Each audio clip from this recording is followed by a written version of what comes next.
What's going on, Nitro Gang? Welcome to Monday Night Nitro. Now, let me give you all a chance to come into the stream here. People are gonna pile in. Probably gonna be about 5,000 people soon, divided by exactly number I don't know right now. It's gonna be about 55. Either way, let me acknowledge everyone that's here. We got Buggies and Truggies. I see we got Rebecca Pope in the house. I just saw Dan Y. We got Bob's RC. We got Mike the Butcher. How you doing, bro? Mike the Butcher, a good friend of mine. He's also known as the RS4 King. Okay, that's because he collects a lot of RS4s. That includes Super Nitro RS4s. The king for a reason. You gotta get both of them, you know what I'm saying? We got Philip Bender and Cyclone RC. I appreciate you all guys for showing up in the stream. I see we got Texas Hill Country Custom Homes. Bro, that's a long username. Can you please make it shorter? I'm kidding. It's all good, bro. I know who you are. We got Dan Y, Alex Rogers, and the Nitro Gang Queen Melissa is in the stream. She might be in a video feature later on this week. We will see how that goes. Now, guys, I hope the internet service quality today is very good. You let me know if it isn't. We are gonna be having a heat wave in this house, all right? And heat waves mean bad Wi-Fi. All right, can't believe it. We got Nick Demers. How you doing? Thank you for that donation, bro. He goes, sickening, baby. All right, I decided to go with the Nitro TC3 with a TRX 3.3 for my drift build. That is actually a very good drifter right there. You know, this weekend I was at the RC track. I was there with my friend, you know, Dan Y. He's in the stream right now. Him and I were running a Serpent buggy. I was running, I don't even remember what I was running. Oh yeah, I was running an Offna buggy. And, you know, a fellow Nitro Gang member drove out from Queens and he was asking me, well, what's a good, like, drift build? And I pretty much told him any 10th scale Nitro with proper drift wheels, like plastic drift wheels, will be a good drift car. Like, there's really nothing to it. And guys, let me tell you, I own the original HPI Nitro RS4 3 Drift. So I have a drift optimized chassis. I also have a RS4 that I ran the same exact wheels on. And let me tell you something. They both perform exactly the same in the drift. Okay? It's all down to the wheels. That's what it comes down to. Of course, it doesn't hurt to have a nice little 2-speed, you know, when it kicks in. A nice little drift over there. You guys have probably seen those videos. We got Emmanuel Galindo in the house. And all RC goes, can you smell? Manuel Maldonado is in here today. He goes, today is Sensational Feel Monday. We're gonna get a little bit sensational today, man, okay? So, in a thumbnail, you guys, well, this is what was in the thumbnail. Now, from last time, you guys have seen this is the original HPI Nitro 15 FE motor with a boost bottle. All right, so off video, I've cleaned it really well. You can take a look inside. We have a brass connecting rod. These things always had brass connecting rods. Piston and sleeve. It's clean. I cleaned it. You really can't tell if there's going to be compression here or not because you basically have to run it. But I will tell you, we have a boost bottle. Now, I did not remove the carburetor to clean it fully. The reason is the carb is sealed with some kind of silicone gasket material by the previous owner, so I didn't really want to disturb it, all right? So we're disruption free on the carb right now.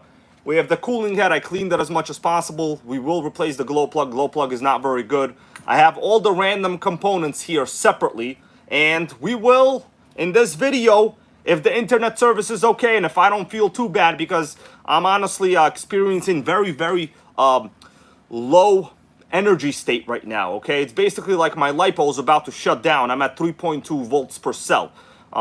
Still recovering from COVID. I'm sweating like crazy right now. Still cannot taste or smell anything, okay, at all. The other day I had Popeye's chicken, couldn't even enjoy it. I haven't been to the gym in like 2 weeks. Pretty sickening, my dude. It's pretty sickening, you know, not in a good way. Now, we got Brian Schumann. He goes, been a while. Sorry, I've been busy, bro. We're all happy to have you here, Brian Schumann. There'll be a video on a car that actually Brian Schumann donated an HPI Nitro Rush in a little while. I've just been a little bit backed up. You know, the COVID got me very, very weak. Like, basically can't really, like, even concentrate. I hope I don't have long COVID, okay? Is that what it's called, long COVID? Basically can't taste or smell anything. Sickening. Anyway, did you guys see what was in the thumbnail over here? What's this? You guys might know I like Megatech, right? Well, I paid a good amount of money for this. This is a Megatech tank, okay? I'll basically buy a train load of anything if it's Megatech. That's kind of just my personality, all right? We're gonna unbox it and check it out. I haven't tested the tank yet, but I'll tell you this, I like Megatech anything, okay? Brian Schumann goes, nice tank. Thank you, man. You know, this is probably not a very hobby-grade tank. I'm going to be honest with you. I do have a hobby-grade tank. You guys might have seen it. It's one of those hang-long tanks. You know, it has a smoke machine, smoke generator. It has BBs. You could shoot stuff with it. It's pretty significantly dope, actually. Mike the Butcher goes, I want one that shoots BBs. I have one of those. It's one of those Banggood ones. You know, I didn't really do a video on it because, like, Banggood pissed me off the other day. You know, they contacted me again. They contact me, like, once in a while, right, with their new reps. And they keep trying to send me free RCs. The thing is, like, honestly, I'm not going to degrade this channel and your guys' opinion of this channel with, like, toy-grade RCs all the time, okay? I did it a couple times, like, a long time ago, years ago, and then I said, no more. We're done with this.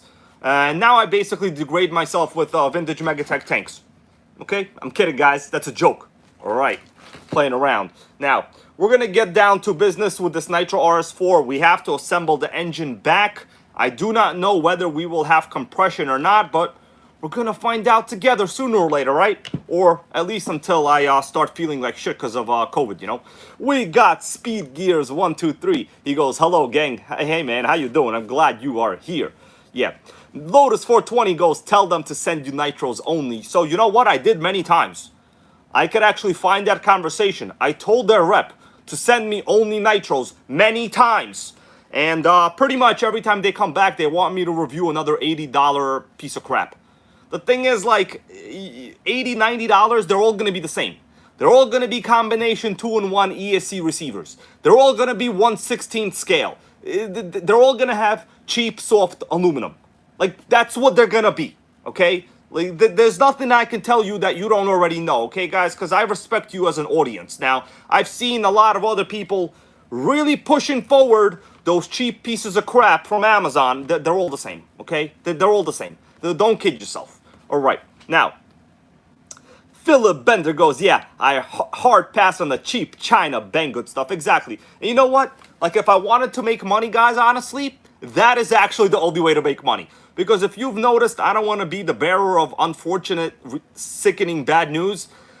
Pretty much only those channels are successful. All right. But the thing is, we're here to make a vintage HPI great again. So let's not complain and let's get down to business. So this car was donated to me once again. I did a stream on this last week, Monday. I think it was I don't know.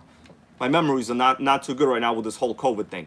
It was donated by Tarek Curry. I don't see him in the stream right now. He's probably busy making those nitro dollars, of course, you know. There's nothing wrong with that. That's all right. But he'll know where we're at. The body is rough. It is hella rough.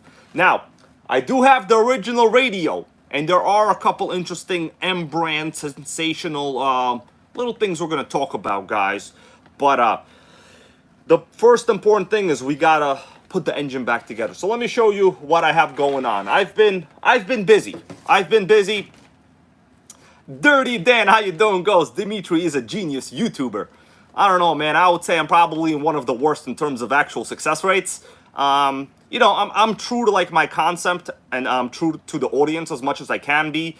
But the fact is, if you really want to be a YouTube success star, you have to sell out to the WL Toys gang. Now, I'm not going to do that. I want you guys to know. I'm never going to do that. All right? Now, this is so far where we're at with the Nitro RS4 2. The motor is out of the car. I cleaned the chassis, you know, to a normal degree. Now, I know some people remove every single part. They clean every single part. There's really no point. I clean, like, just to make it drivable. Because the fact is, like on an old Nitro, you're still gonna have like a little bit of leaking front bearing here. Like it's gonna happen. As soon as you fire these things up, like, you're gonna have like dirt all over the chassis anyway. It's a freaking Nitro. We got RC Crazy Mike in the house. How you doing, man? All the way from the UK. I appreciate it. I kind of like having a worldwide audience. You know, guys, I want to tell you a little bit something about myself. You know, I do live in America, right? I'm a New Yorker now. But back when I was, you know, in college, I lived in China for a little while. I lived in some other areas. You know, obviously study abroad. I'm not going to go live there other than having like a student visa, right? Let's face it. I like worldwide cultures. I actually appreciate the fact that about 50% of my audience is American-based. The rest is worldwide. We have a great following from Korea, from the UK, massive following from the UK, great audience over there. The only bad thing is the damn time zones. Got a lot of viewers in India, a lot of viewers in Germany, Netherlands, Norway, Switzerland. I actually keep track of all of this, okay? My American audience is about 49%. Obviously, Canada is large also. Mexico as well. You know, that makes sense. South American, I would say, much lower. I don't know what the reason for that is, because what happened? They don't got Nitros in South America? I don't know. Oh, Australia. Can't forget about Australia. Michael and Zatari over here from the Australia gang. All right. Now, he knows a little bit about stripping down Nitros and repairing them piece by piece while he makes his own parts manuals, right? All right. Now, I have a bag here full of stuff other than what you've already seen. I have to assemble this all together. If things go well, I will try to fire this up. There's still a massive problem. We don't have the proper linkage for this, but forget about the linkage. Let me ask you guys a little question here before we continue. What do you think about this tank, though? Right? I buy weird stuff on eBay sometimes. You know, I'm up at like 1 a.m. This is a freaking Megatech. Guys, I love Megatech. Now, I'm not going to tell you it's going to be awesome. It probably will not be awesome, okay? It'll probably be the worst tank ever. But it's a freaking Megatech. Check out that radio. Pistol grip radio. No, hold on. What am I talking about? This is not pistol. This is like one of those boat radios. Not pistol. Forgot what this is called. Dual stick radio. Dual stick. I think dual stick, yeah. Anyway, we're gonna unbox this, guys. Look at that. Even has the original styrofoam. Sickening. Stick radio goes Philip Bender. That's right. I think it's called a 2-stick radio, right? Dual stick? Just stick radio, yeah. The Nitro V had it. A bunch of other cars had it. But generally, hobby grade equipment doesn't use this anymore since like the 80s. All right? This is the kind of stuff I buy, guys. The WL Toys gang over here wants to send me free cheap RCs, and I tell them no. Although, honestly, I could probably review them and sell them after and have a freaking party. But the thing is, I'm not going to do that. So, because honestly, I'll tell you the reality, like, years ago, I did accept, like, a couple of those WL Toys, okay? They were actually kind of cool. The first generation ones, you know, there's really nothing else that it competed with. They were fast. They ran, like, okay on a 2S LiPo. They were all right, you know? Of course, the first crash you had to buy another one for repairs. You know what I mean? Like, that's kind of how the economics of that system work. But then after a while, I was like, hey, guys, I was like, there's just no point in, like, doing this kind of stuff because every 2 weeks they come out with, like, another one. Like, I just don't care about them, all right? And I've kind of positioned my channel to be more about rare type of things. Oh, we got Grizzly RC with $1. How you doing, Grizzly RC? All right. Now, this is, we're going to talk about this in a little bit. All right. We have to get down to business, guys. I don't know if I have much energy today. I'm recovering from COVID, feeling like shit, actually. Let me show you what I ran during this week. Now, if you want, before we work on this RS4 too, I will fire this up right now. I have so much confidence that this vintage Offna buggy will fire up. I'll do this before doing anything else, okay? Now, I was actually at the track this weekend with my friend Dan. A couple other people came to hang out. Oh, we got 1541C. He goes, cool, we got tanks. Yeah, I like tanks, you know? Not because I'm originally... Well, we're not going to get into that. Well, I understand tanks are sickening. But you know what else is sickening? This Offna Hyper 8-port. Now, you guys see a little bit something weird on this chassis. Does anybody see anything that doesn't belong here? You tell me what you see, and I will tell you if you're right. All right. Huxar Seagull, send that tank to Ukraine. They need all the help they can get. Yeah, bro, I knew someone was going to say that. You're 100% right, bro. But unfortunately, that Megatech tank isn't very good. So we're going to open it up. We'll take a look at it, okay? I bought it specifically for this channel. The question is, what is weird about this Offna buggy? So the only way to fix a vintage Offna buggy is with a Traxxas fuel tank. What do you think about that, guys? Okay. Yeah, the internet, hopefully, guys, the internet is okay. This is a Revo fuel tank. Do you understand? It literally fits in this vintage Offna buggy. I think I've discovered a miracle for all of us that can't run freaking old Offnas. So it is really tight. I have it zip tied here. It actually fits really good. I ran about 3 tanks in it so far. I don't see any damage to the fuel system at all. So actually, the Traxxas Revo fuel tank is a direct fit. Now, it's not like, it touches the pipe. But, like, these are, like, pretty high-temperature plastics. It should be okay, all right? Otherwise, there's no way you can repair the original tank. I'm still looking for solutions on that. I was surprised that it literally is just held in by zip ties. And it's fine. Like, you cannot even move it, okay? I drove this in this weekend, but, I had a servo problem. But whatever. Guys, you want me to fire this up right now or what? Well, I'm still kind of hyped. I just had coffee. But probably my energy level's gonna go down pretty drastically soon. All right. If you want, I'll fire this up right now, and then we'll start working on this sickening nitro over here. Where's my stuff over here, though? Okay. Oh, Grizzly RC. Been a member for 9 months. Oh, awesome, bro. Thank you. Let's see what we got. I gotta fire this up, right? Is that what I said? Yeah, that's what I said. Okay, so I'm gonna move the RS4 stuff a little to the side. The goal of this video is really to assemble the nitro motor in the RS4. I don't know whether it has compression because it was donated, it was seized. There's no way to really check it, okay? Now, let's, just for our purposes, we're gonna fire the Offna buggy up, just so you guys understand how sickening a vintage nitro actually is. We got Dario Mendez in the house. All right. Dirty Dangos, have you got your Arma yet? The answer is yes. I was going to show it today. I'm just not in the mood to really show it, but I do have it. I did buy that Arma, right? Because I posted the question in the NittoGang Facebook group. Most people said, get the freaking Arma Vendetta. I got it. I will admit it's very fast for, like, at the time, for $2.99 that I paid, it was on sale. Nobody bought it using my links anyway, so it doesn't really matter.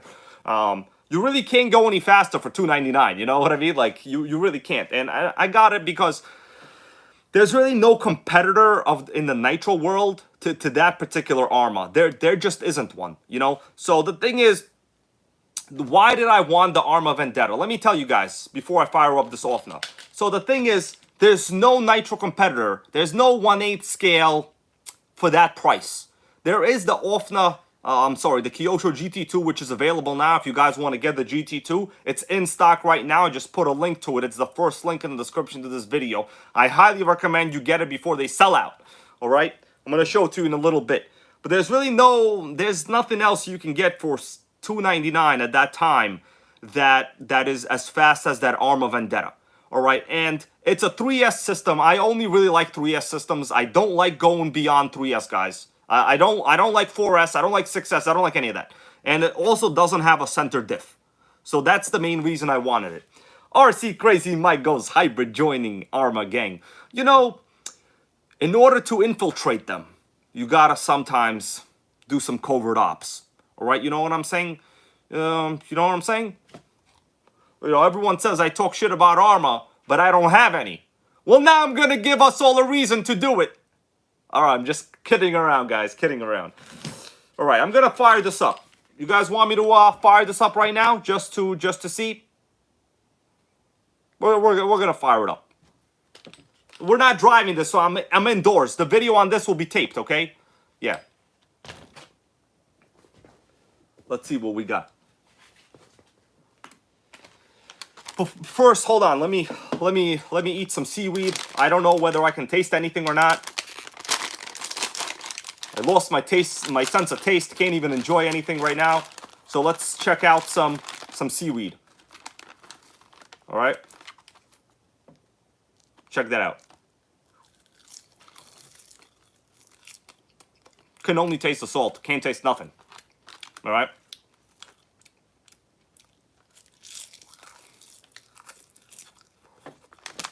Brian Truman goes, ah, yes, the snack. It don't matter. I got no taste buds, guys. Can't taste anything from the COVID. All I can taste is the salt. I don't know. Every single element of my taste buds has disappeared.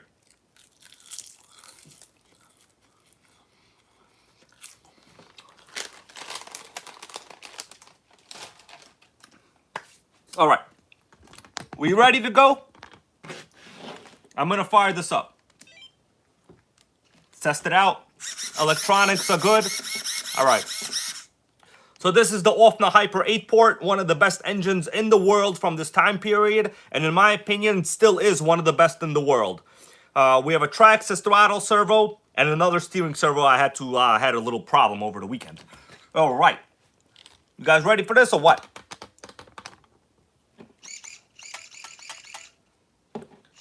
It should fire up. Prime-wise, I don't even know where we're at on that right now. I'm going to prime it a little, okay? I'm going to show you guys how sickening a vintage Offna buggy actually is. Well, you might already know. All right, here we go. Prime job. Yeah.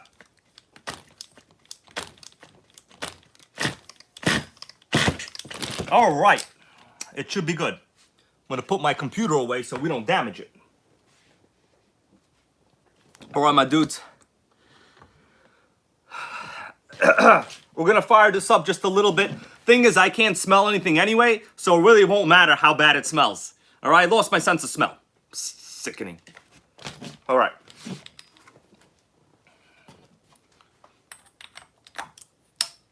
There we go.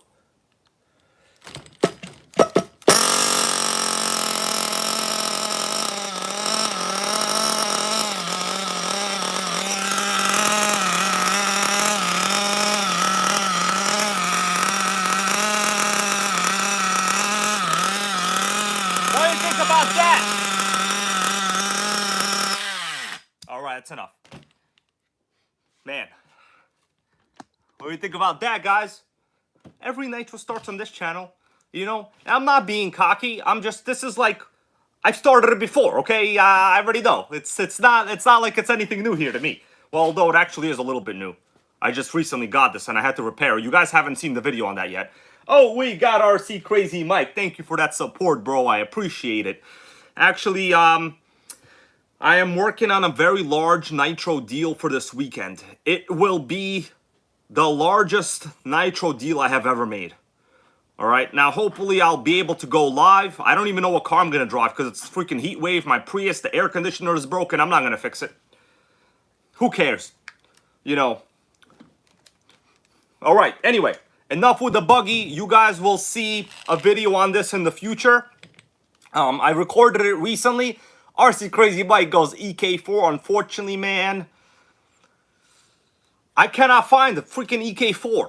Okay, so it's gonna be about 6 or 7 RCs I'm gonna get, guys. It's gonna be, honestly, it's a little bit too much. I'm a little overwhelmed. Oh man, smoke in my face right now. Hold on. It's gonna be about 6 or 7 RCs with like a couple spare, whatever it is. Dan Y goes, I'll come with you Saturday. I got AC. All right, bro. We'll see if we go Saturday. I might go with NittoGang Queen Melissa. I don't know yet. So I haven't confirmed it yet, but it's like, it looks like a giant RC deal is going down this Saturday or Sunday. But one of those days for sure. All right. Now, video on this will be out like whenever I edit it. I don't even know, you know, like off the buggy. All right. That's all you need to know. Now, time for RS4 action.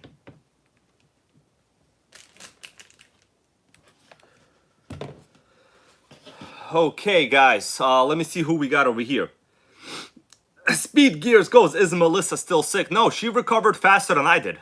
All right, like, the thing is, I recovered kind of quick already, but, like, I can't smell, taste anything. I have, like, extreme tiredness. I drank 2 cups of coffee just to even do the stream. All right. Okay. We got Matthew Does Stuff is over here. Awesome, bro. Yeah, Dirty Dan goes, damn, more than 4 cars. Honestly, yes, I don't really like to buy more than like 2 at a time because I'm running out of space, guys. But the thing is, I like this hobby. It's fun for me, so I don't really care, It all comes down to what the deal is, and we'll unveil it when the time comes. Let's talk about RS4 gains. All right, that's what we're all here for. Now, if you guys have seen the previous stream on this, I did mention that the linkage on this is incorrect. You're not supposed to have a linkage like this on the RS4 chassis. So one of the main problems, I'll tell you 88% of the time, I run into old RS4s, people using incorrect linkages. Honestly, I don't know why. Back when like these parts were sold, why didn't they go to the hobby store and get the right freaking linkage? Freaking sickening. This is not the right linkage. So the HPI model for the rotary carb uses an integrated servo saber in the linkage horn itself. Now, my understanding is we have a member of the Nitro Gang, Mike the Butcher. I think he told me he's going to send me one of his, luckily, hopefully. So, anyway, let's continue, see what we got going on. Hux RC goes, HPI needs to bring this one back. I totally agree, man. I really like the 10 scale Nitro segment. You know why? Because they're so user-friendly. Like with a monster truck, we all have like very high demands. You know what I mean? Like with a monster truck, let's face it, the modern T-Max is very good. But we want it to be super fast. We want it to jump. We want it to never break. We want so many things from like these other cars. But when you have a 10 scale Nitro, you really only want it to look sickening while it's driving. And I think it does that. Like, it does that. This is where I started. This was, well, not this model, but 10 scale Nitro, I'll tell you, even when they do like 30 miles an hour, it's fast. It looks fast. 10 scale Nitro, they handle good. The parts are inexpensive. The engines are fuel efficient. Like, it's just so user-friendly, in my opinion. Unfortunately, the entire hobby has gone away from 10 scale Nitro on-road. And that is why we're going to be making this one great again today, guys. Okay, that is why. Now, let me see. Let me go to some of your comments over here. I've probably been talking too much. RC Crazy Mike goes, 1/12 scale. I think it's cool. I agree. There are 1/12 scale Nitros, like, Nitro Mini. The HPI Nitro Mini. I think that was actually, they called it a 1/16, but honestly, it was a 1/12. It wasn't a 1/16. I had it. And they're also cool. What's good about them is they still use regular 10 scale electronics. All right, all the modern electronics that people run on everything today is technically derived from this class of car. The standard size servos, when they say standard size, they were in this time period, we're talking about this chassis. Okay, this is what they were talking about. So, I love monster trucks, this and that, but you sometimes want a sickening vintage 1/10 scale Nitro touring car. Trust me, until you drive a touring car, you guys will not understand. Now, recently, I told a viewer, Manuel Maldonado, to get himself a 10 scale Nitro touring car. He got the Kyosho FW06, and also I sent him a HPI that I had.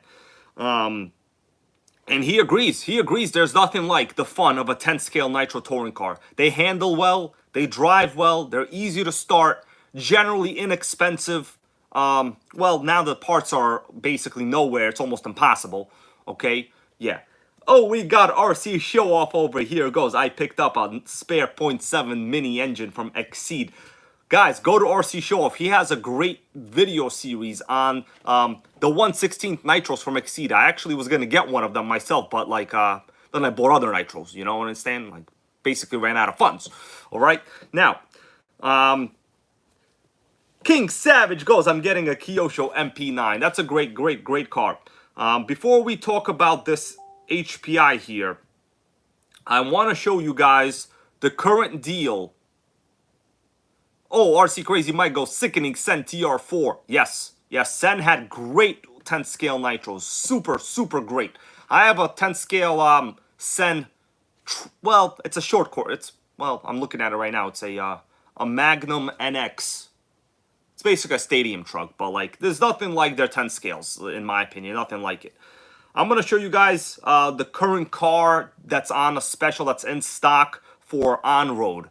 It really is a buggy-based car, but whatever. You understand what I'm saying. I'm going to show you right now. The reason I want to show it to you is because it just today went back in stock. I'm going to show you right now. Now, we're looking at the video that we're looking at, right? This is my video. Okay, we're looking at it right now. This is your comments over here on the side. How you doing, everybody? The first link I have over here, Kyosho GT2 2-speed on-road car. I'm going to click it. I want to show you guys. It actually is in stock today.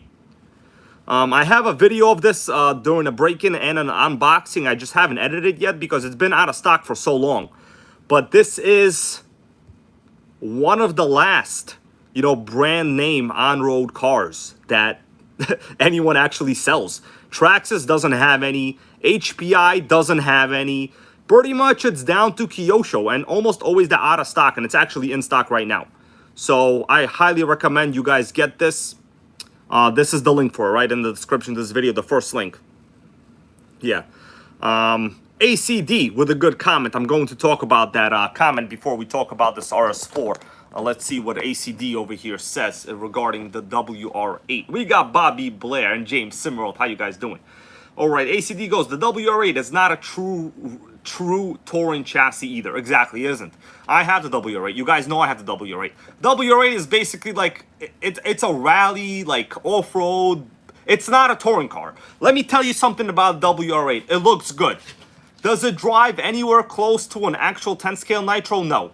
The WR8 will be squirrelier than Kim Kardashian when she sees money. Okay? You guys understand what I'm saying? Exactly. All right. 10-scale Nitro, they handle like they're on rails. WR8 is good looking. It's a nice box. It's an okay value. They're sold out all the time. I don't even know if you can get them anymore. That's why I don't even talk about it. The thing is, it's a very supple suspension. It basically, you will never go straight in that car. It looks good. It drives good. It's slow. They geared it like too low. Basically, the list goes on. All right. Anyway, guys, we have to assemble the motor now. Are we ready? That was like our intro to what we're doing. Now we have to talk about the actual motor itself. Put it back together. I have like all the parts separately in the bag. Okay, so it's actually going to take me a little while. The clutch is separate, the flywheel separate, clutch springs. We're going to have to put this all together right now. All right, and where's my oil? We got to have that oil, guys. Hold on. Who took my oil? I got to go find 3-in-1 oil, guys. Hold on a second.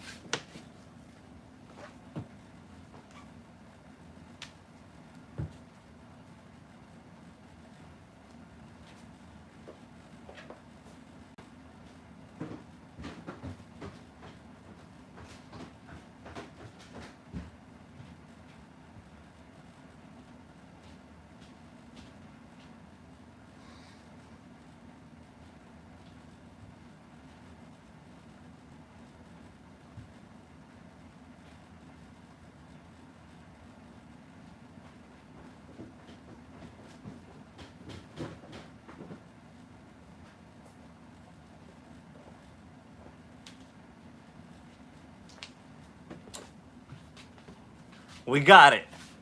3-in-1.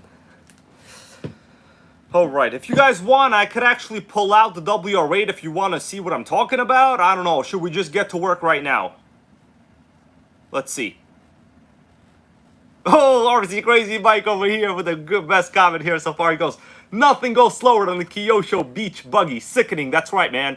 Let me show it to you. I actually have the same exact car. Hold on, guys. Hold on.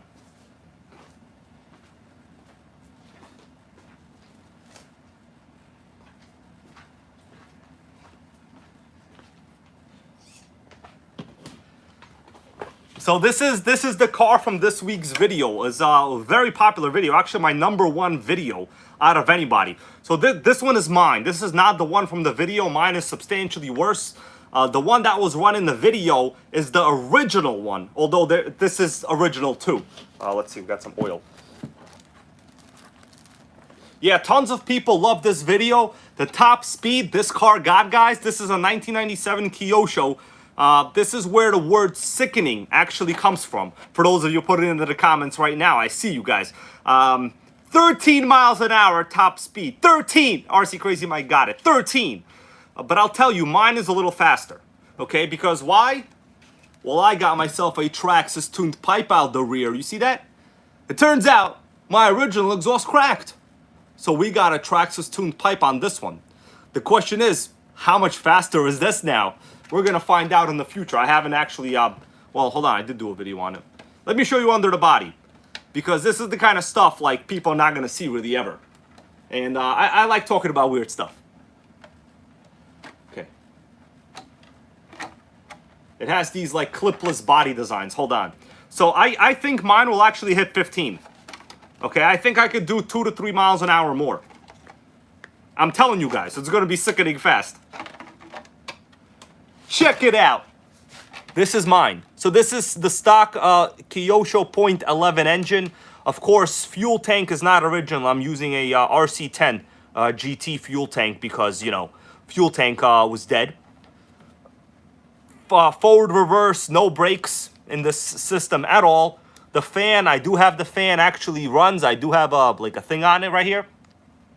Now, the only way I can actually get the exhaust to work, I had to use a header. Unfortunately, this is like an old HPI Nitro 3 header. And the header goes up. There's no other way I can get it to route out. And this is just a Traxxas T-Max 2.5 pipe. The basic pipe, I just have it kind of positioned sideways. You guys see what I did over here? There's really nothing else I can do. But I'll tell you this .11 Kyosho engine, it starts good. It's fine. But this is mine. The question will be, will mine be faster than 13 miles an hour? I think it will. I think it will. Okay, now, if I wasn't sick, I would do a human versus Nitro RC car speed run challenge. Okay, the question is, can I outrun this on a track?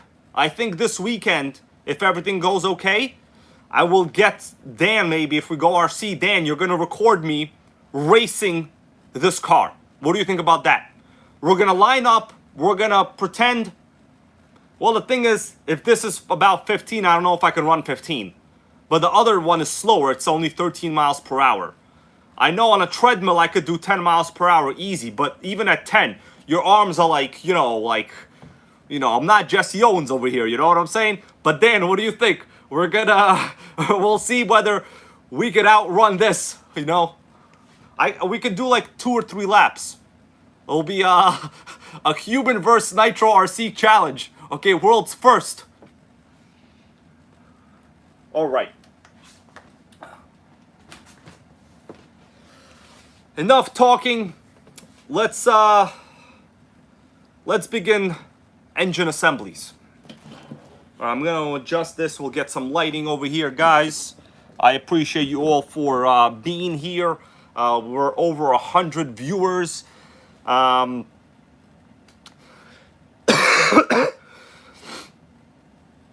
man. Sickening over here. I'm going to empty all of this stuff out on the table. By the way, I cleaned all of these parts separately. See, I still have some water in the fuel line. Hold on. Okay, fuel tank is clean. All right, the only main problem is, this is the problem. This is the exhaust gasket.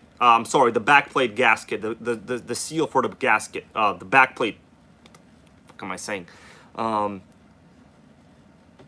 The backplate seal. As you can tell, it's halfway ripped. It's not good. These are paper gaskets. I might be able to find another one. I might have to go look, actually, guys. You think I should go look for another one? I might have one. If a TC3 gasket fits, we'll be okay. Oh, we got speed gears. Thank you, bro. He goes, I used to look forward to Monday wrestling. Now it's Monday Night Nitro. Bro, me too. That's where the concept for this show came about. It was freaking Monday Night Raw. Okay, and then actually after they made Roman Reigns champion, I couldn't watch it anymore. Okay, that's why I made Nitro World Order. Okay, you see this logo? Hogan doesn't own this logo, guys. We own it. All right, we own this logo. All right, Nitro World Order. Okay, we don't need Scott Hall. We don't need that tall guy that doesn't wrestle ever. What's his name? That Diesel guy. Honestly, Diesel's super overrated. You know what, guys? We should have a little wrestling conversation, okay? We'll talk about who we like, who we don't like. Honestly, I always thought that Diesel guy was super overrated. He barely did anything. His only move is like that boot and whatever, and then he just walks around all the time. Idiot. Anyway, Scott Hall was cooler, but even him, honestly, I think he was overrated, okay? All right, he had that one cool move, all right? Whatever. With that dumbass toothpick in there. Let's continue. Let's talk about building. I gotta go, all right, so first thing we'll do, right? We need to assemble the flywheel clutch parts. That's the priority right now, okay? Mike O'Reilly goes Junkyard Dog. I've watched some of those old wrestling shows, actually. Lately, I've been watching NWA, TNA. I've been watching, like, a bunch of different wrestling promotions. Honestly, I think the days of WWE are over, guys. They're over. Their product is trash. TNA is unwatchable. I'm sorry, not TNA. What is that? That NXT. NXT unwatchable. Okay? Brian Truman goes Chris Benoit. Well, he was a good guy until that one bad thing where he murdered his family. That was pretty bad, but, you know. He also did a lot of moves where he, like, headbutted people, and they determined he had a lot of sickening brain injuries. Of course, a lot of people with brain injuries exist to this day. They never go and kill their family, you know what I'm saying? AEW, I don't know. Not my favorite either, honestly. NWA is the place to be right now. NWA is actually pretty good, all right? Now, let's continue, guys. I'm gonna move the camera down. We're gonna start assembling. Let me lay stuff out before we do it, okay? Because it's a little dirty. I didn't prepare that much today. All right, we're going to assemble this. Okay. All right, guys. Mike the Butcher goes, AEW's trash. Yeah, I can't watch it. It's unwatchable. Okay? I can't watch it. Like, pretty much Roman Reigns killed WWE. If they didn't push him, I would have still been watching. Okay? But I can't do it anymore, okay? NWA is the one you want to watch. TNA now sucks. NWA is yeah. NWA. Mighty Mike. NWA. Look it up. NWA TNA. Oh, Manuel Maldonado goes, Ricky Morton is the best wrestler of all time. He still wrestles.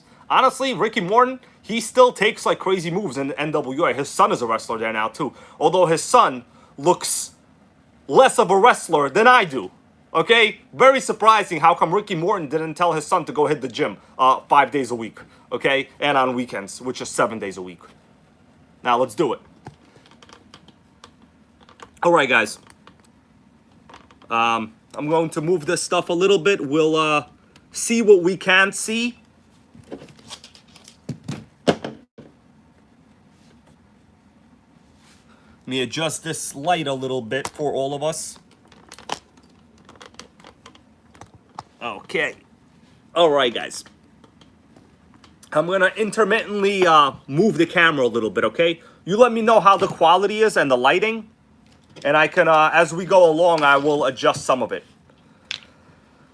Alright, so this is the only problem right now currently, unfortunately. Okay. Engine work goes Brian Truman. That's right, man. That's right. We're, so inside the motor, right, it looks okay. As I spin it over, it's clean. It's clean. I washed it with some nitro fuel, soap, water. It's fine. You really can't tell much. You know, it always looks like this when you wash them. What matters is if there's pinch. Now, we don't know until we actually assemble it and test it out. All right?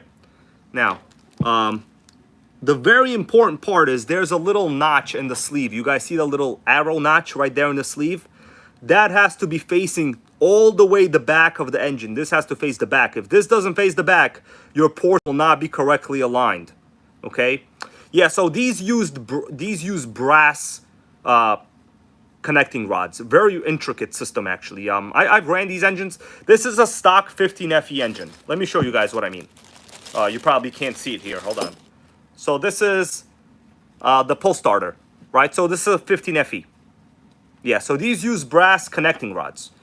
In terms of horsepower specs, these make about half a horsepower.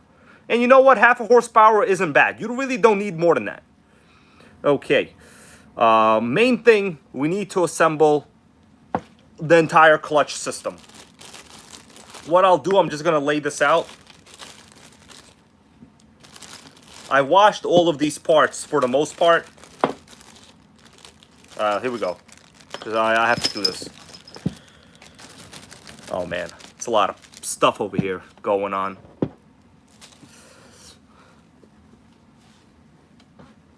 Alright guys, so let's go through what we got. Alright, we got, yeah, so this one has the 2-shoe clutch. We have a new gasket for the exhaust gasket will go here. First thing is the flywheel. So these don't use collets. These are like keyed flywheels on these old motors. There's a notch on the crankshaft. You guys can see the notch on the crankshaft. So they're basically, they only go in one direction. That's it. That's it, right? It's done. That's it. Now the next thing, we need to install the flywheel nut. Now this, honestly, we need thread lock. I have to go get thread lock. Okay, hold on, my dudes. Hold on. For the flywheel nut, you really need the thread lock, because as you can tell, there's not much actual nut space here for it to grab onto. There's not many threads, rather. Okay. Yeah, hybrid Nitro repairs goes RC Crazy Mike. Exactly. So we're trying to make this great again. So flywheel nut, you need the thread lock. I have to go get a thread lock. Hold on.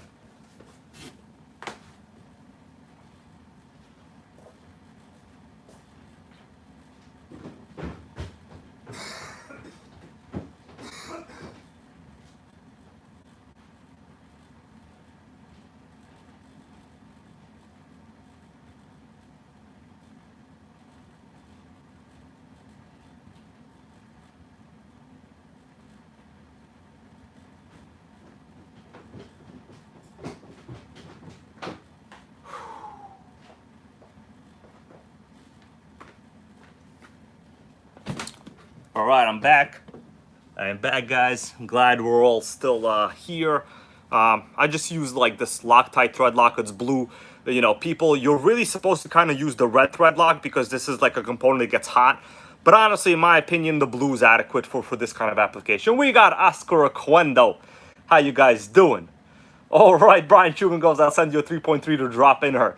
It won't be that easy, man, because actually, the only real direct upgrade motor in a Nitro RS4 chassis is the T3.0 engine. Now, people can install a 3.3, but you need like different engine mounts, because what happens is this motor is directly screwed into the chassis, right? So it actually has integrated engine mounts. Otherwise, you would have to use engine mounts over here, but it's fully possible. I'm not saying it's not possible. But basically, that's the main problem. I want everyone to know that if you think you're gonna directly swap like something on an HPI, it's not actually a piece of cake. The only motor that has integrated engine mounts like this is the T3.0 motor, and I did a video where I put it into RS4. So that's like notice for everybody, guys. Okay, just so you know, because trust me, I get questions like that all the time. What's a direct engine to put into like some old vintage Nitro? The problem is you're gonna have engine mount problems. And I mean, all of that is fixable by drilling the chassis. All of it is fixable, okay? By drilling the chassis, if you want to do it. But otherwise, you don't want to be doing that. Plus, as I assemble it, we'll talk more about some other issues that you're likely to run into. And actually, the T3.0 motor is the only direct fit using the stock mounting on this chassis. And Manuel Maldonado over here knows because he actually sent it to me a while ago, okay? So he knows the T3.0. So basically what happens is, you guys know, there is a G3.0 motor. So the G3.0 motor is the one in the WR8 and the same exact motor that's in the Bullet. So the T is just a standard shaft version, so it's not a pilot shaft, and it's an integrated motor mount. Otherwise, the specs of the T3.0 and the G3.0 are identical. There are some conversations about what about the G3.0 high output on the WR8. And I did notice that the carburetor on WR8 is actually a little bit of a bigger Venturi. That is true. All right, let's continue. Sergio M goes, drill, baby. That's right. Big power, low cost, goes Brian Schumann. Yeah, the T3.0 motor was selling for like $110. I think in a couple, maybe months from now, it might actually be discontinued. So if possible, I'll buy them if I were you. But for me, I'm not going to stockpile those motors because like I never know what nitros I'm going to buy. A lot of it for me is like the experience of it doing itself. All right. So Mike on Star goes, are you attaching a pilot shaft? Good question. So the reality is this clutch nut actually makes it into a pilot shaft. Not exactly a pilot shaft because, as you can tell, this is not a pilot shaft to begin with. In vintage nitros like this,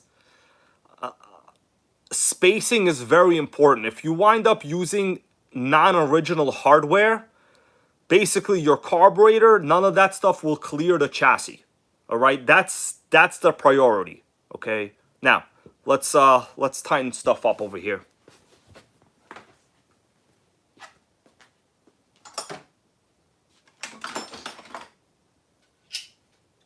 Getting pliers, guys. Getting big ass pliers over here.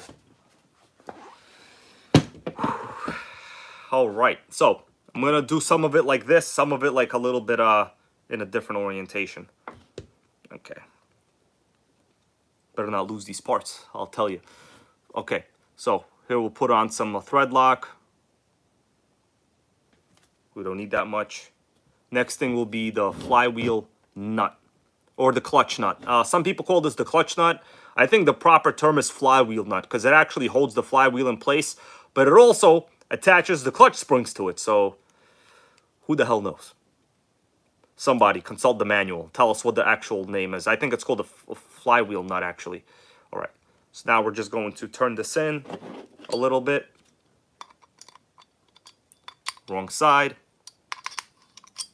Wrong side. Wrong side. I need another. Let me see. This is not the right tool. Okay, this is not the right one that I was using. 1 second, I gotta get a different glow plug wrench. All right, let me see if this is the right one. Hold on. All right, not the right one either. Okay, here we go. All right, we got this one. All right, so we're basically just gonna turn it now. And then, yeah, there we go.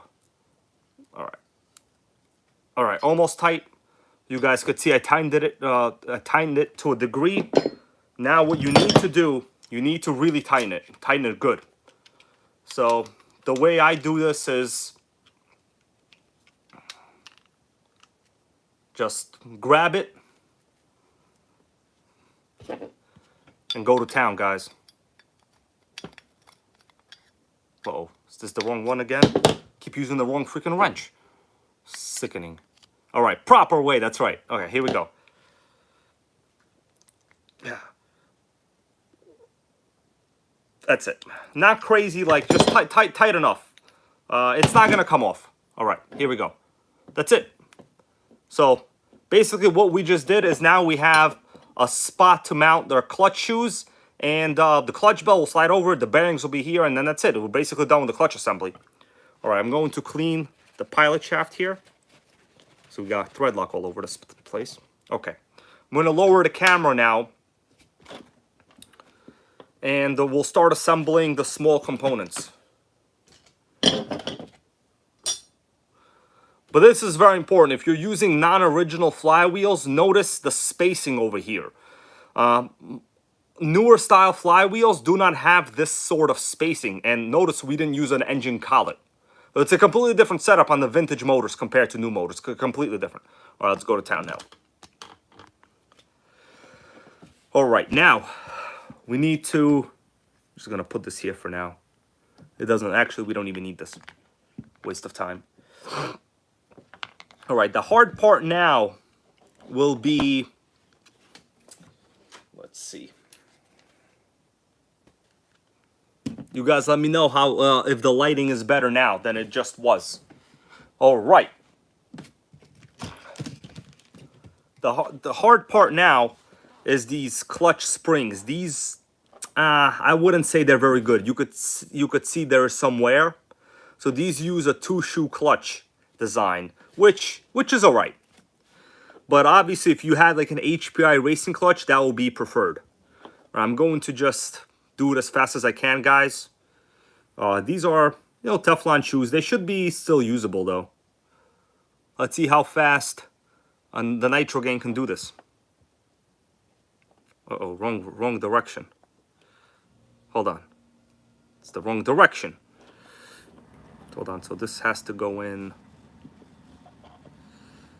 this direction. Oh, shit. Hold on. I might have to use...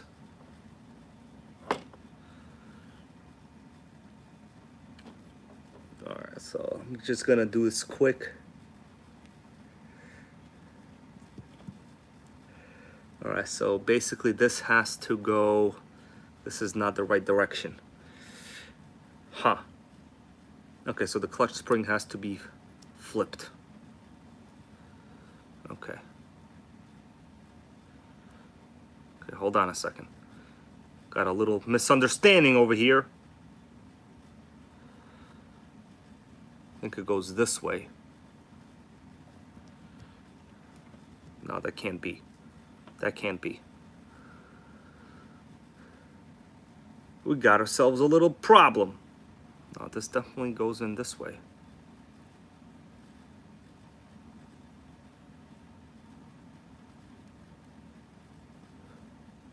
This is definitely... Well, if this doesn't work, I have an alternative.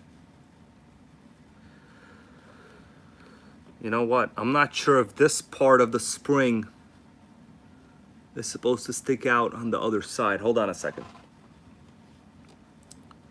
So no, this is definitely the wrong direction. It's possible this was wrong to begin with.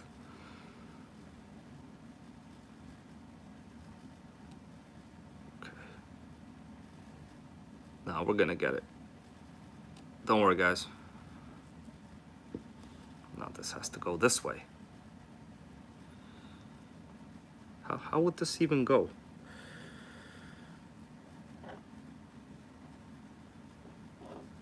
Now, if this goes this way, this can't go this direction. The springs don't line up. Huh. Looking at the flywheel, the springs... Okay. I'm going to flip this. We're just going to do a little trial and error. One way will go in.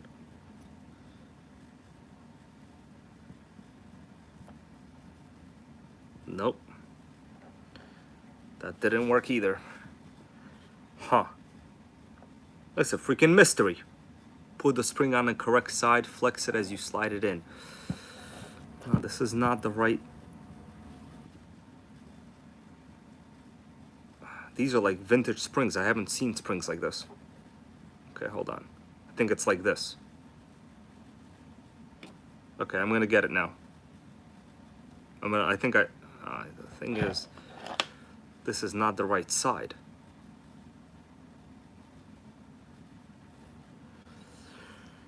So, this has to go this direction. There's no way this can be properly seated here.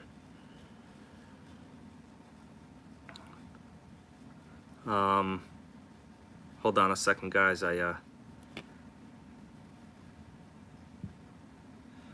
Nah, this can't work. So if the spring, so this portion has to sit on the clutch shoe. But there's no way that I can get the spring to wind like that.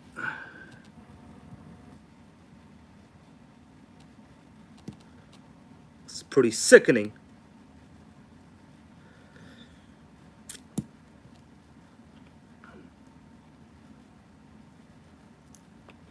This is not right. This is not right at all. Okay, you know what? I think it goes like this. Hold on. I think I figured it out. Okay, hold on, guys. I think I got it. Gotta move pliers. I haven't worked on a clutch spring like this in a while. Let's see. All right. It's almost in. The spring came out.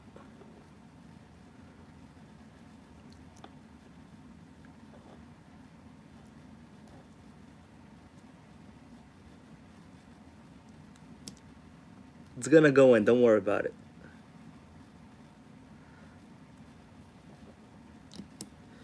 All right, here we go. We're getting it, we're getting it.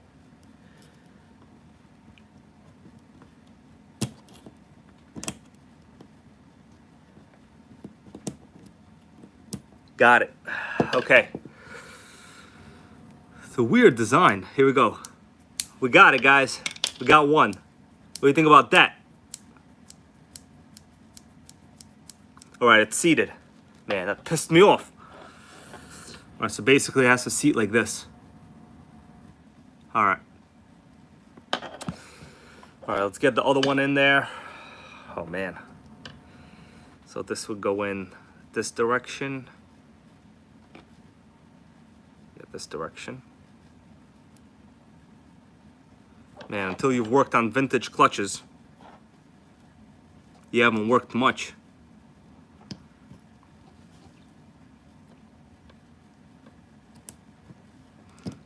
All right, we got it. That's it. It's in. Both clutch shoes are in. Sickening. Whew. Tiring. All right, now next thing we got assemble the bearings. All right, so this system actually has the bearing upgrade. You guys notice the bearings? Normally these have needle bearings, but this one already has the bearing upgrade for the flywheel, for the clutch. Sorry, clutch. All right, clutch slides on. Check that out. Spin, spin, baby. That's right. We got another washer on top, and that's it. The clutch assembly should be done. I'm gonna screw this in. I'm not gonna do any thread lock here. All right. I see a question here. I'm gonna read it. Oh yes, people talking about the stock tuning of this carburetor. Honestly, it's a single needle carb. You just gotta do like trial and error. You know, if it runs too hot, you richen it. If it runs too lean, you richen it. Okay, either way, you can't go wrong. Richen it. All right, now this is done. We're gonna check it. Spins freely. Beautiful, guys. All right. We ran into a couple problems over there with the clutch springs, but either way, we got it assembled. Check that out. Spins freely. So if you're also working on these cars, make sure you do a proper modern clutch bearing upgrade. Normally these have needle bearings. They suck, they wobble, they make a lot of noise. Got a question here from Brian Schumann. Dimitri, what happened to the generator? Did you ever get that going? I forgot all about it. Okay? Sorry, bro, I forgot all about it. You're right, I have to build that nitro generator. All right, but for now, this is spinning perfectly. We should have no problems. All right, so important to get the proper bearings. I know the proper bearing size. Have it in some other video. If anybody needs, I'll tell you what it is. Okay. It is time to assemble the back plate. Question is, I need to go check if I have the seal. Okay, give me like a minute, guys.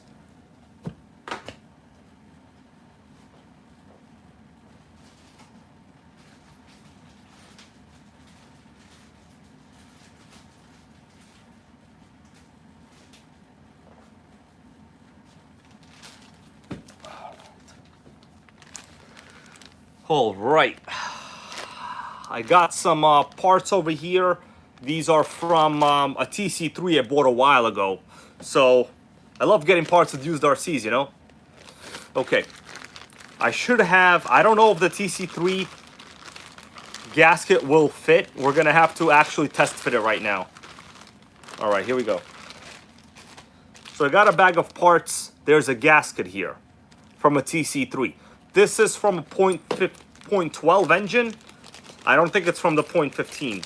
So It might not be the same size, but I'm quite sure the back plates are basically all the same on these cars.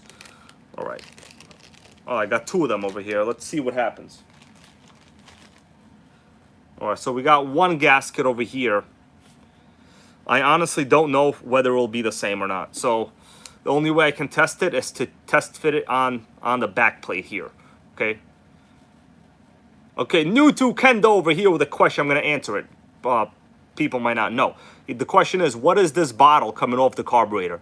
This is what people would do at the time. They would drill a hole into the crankcase and some fuel tubing, and this is called a boost bottle. It's not a fuel filter. It's a boost bottle. The logic was this would equalize the pressure in the front of the combustion and crankcase and in the back of the crankcase. Basically, it's bogus. It doesn't do anything. The logic was was pressure equalization. It doesn't do anything. Okay, it's a waste of time. It's a good way to create a vacuum issue. All right, let's see if this fits. I don't know. What do you guys think? Will a .12 gasket fit on a .15 backplate? I honestly think the engine specs are basically the same. It'll only fit if I rip it, it looks like.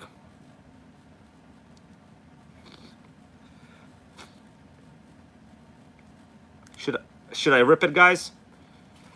Should I rip it? If I rip it, it'll fit. But only if I rip it. Otherwise, I'll have to reuse this old paper gasket. Okay, I'm gonna save it. People saying don't rip it. Okay, I'm gonna not rip it. Yeah, so this is for parts for a TC3. You could tell I have like old pistons and stuff like that. For now, what we'll do for this assembly, I'm gonna have to reuse the old gasket. It's like 80% of it is there. The thing is, like, I know people think it's easy to cut something like this out, but like it's not easy. This is like really exact holes over here. I don't know how easy that would be for me to do, to be honest with you. People have suggested it, but I don't think they've actually done it. All right. Let's just assemble it back. We'll see how it goes together. All right, I'm going to lower the camera again, and we'll continue, guys. Quality okay? You could see everything fine?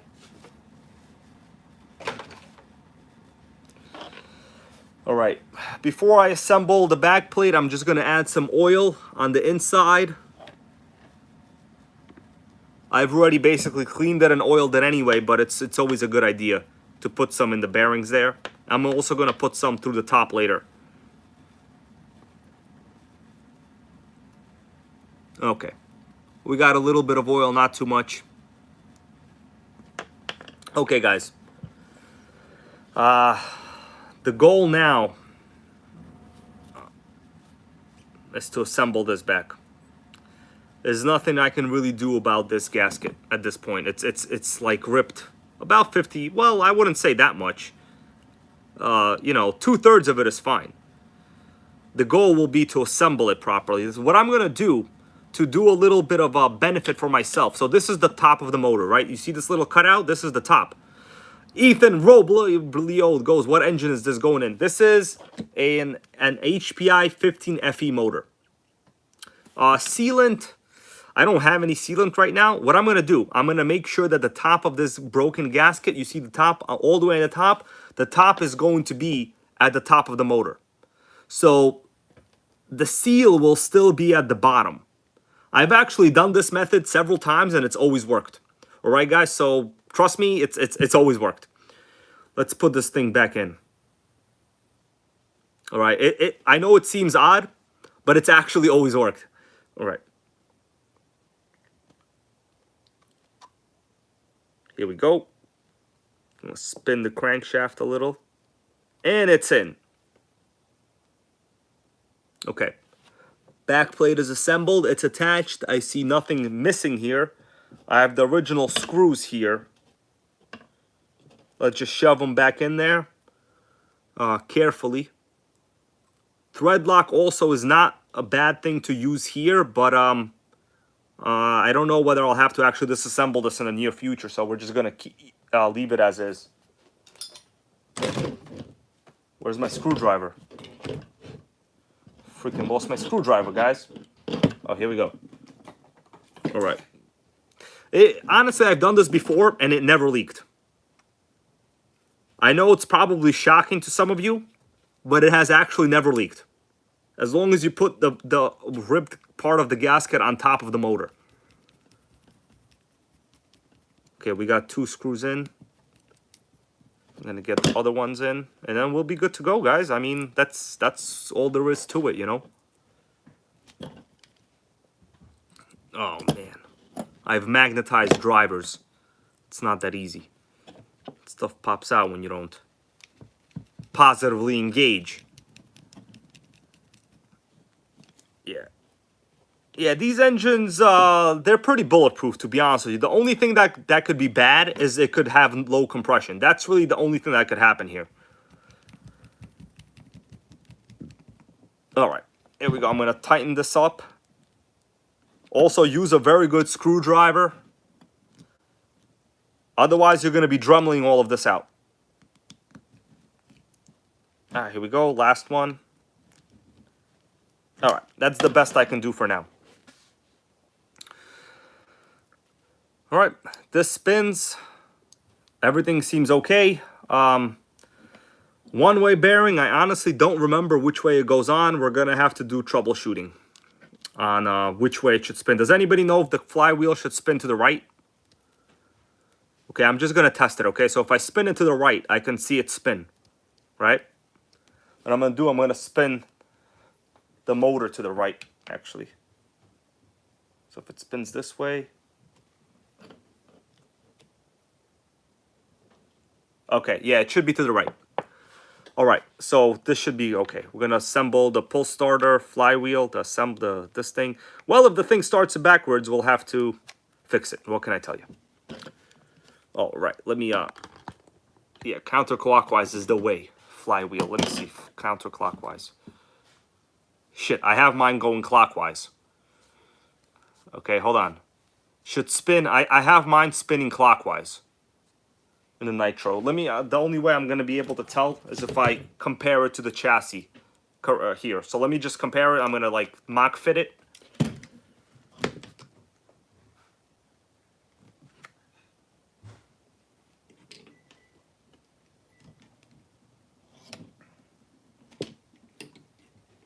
Okay, I did it right. It's right. It's correct. It's correct. I mock fitted it. All right, so I'm going to screw this stuff in here. Whoa, sickening, guys. The COVID tiredness is hitting me right now.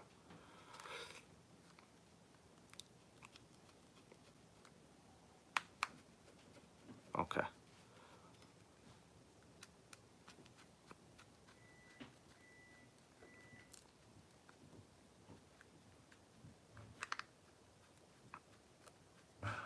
Man, I want to get some dinner tonight, but like I can't taste anything, so what's the difference? Really doesn't matter, does it?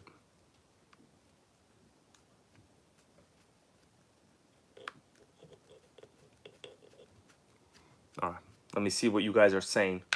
Microwave and background goes RC Crazy Mike. Yeah, bro, how'd you know? Man, this camera has really good audio pickup, huh? I'm surprised the microwave still works here because we're having like a heat wave. They're probably gonna like throttle down the power. It's gonna be a scenario. It's gonna be quite a scenario.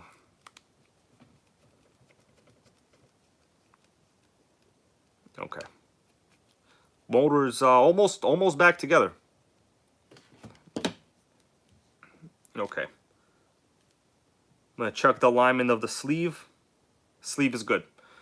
Now, before I put it back in, I'm gonna do a whole bunch of 3-in-1 oil in there. All right, get it moving around a little bit for its first start. All right. All right, that's good. All right. It's gonna be super smoky. Zach Attack 2016, how you doing, man? I see you. All right. Now, it's basically time to Assemble the head or the exhaust? What do you guys want first? Exhaust or not exhaust? Pick one. All right. Yeah, I'm hungry too. My stomach hurts. I'm freaking haven't eaten anything almost for a long time. Can't taste anything. Lost my sense of taste, guys. Sickening. All right. Got the exhaust bolts over here. Should have cleaned them. Didn't clean them. It's a bad idea. All right.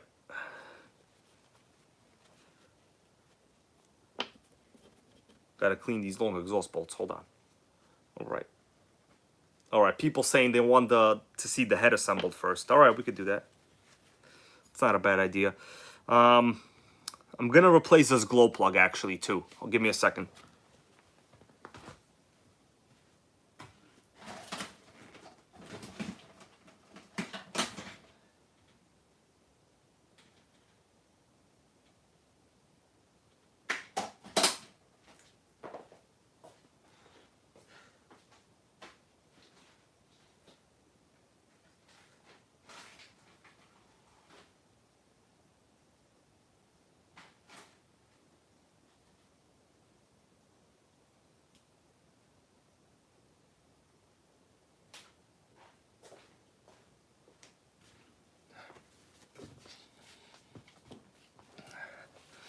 All right, guys, I got a question for you.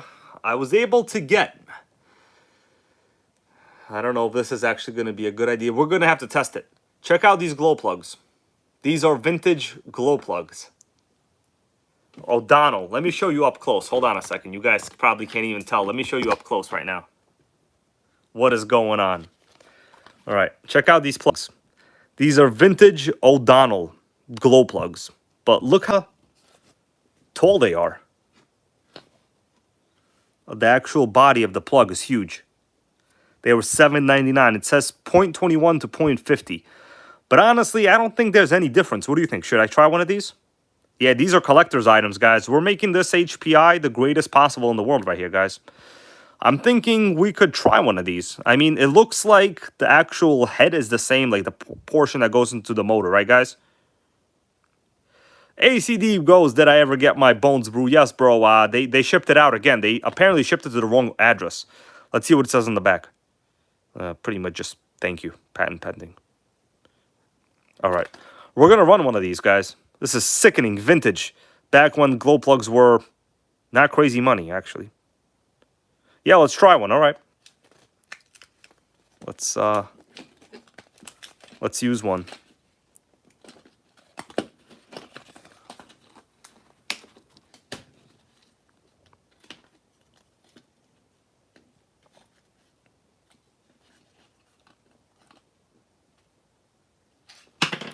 One fell out. You know what? I'm going to have to use this one now. This one fell out. Check it out, guys. It says O'Donnell 100. It looks like exactly the same length plug anyway. We're going to use it. Who cares? All right.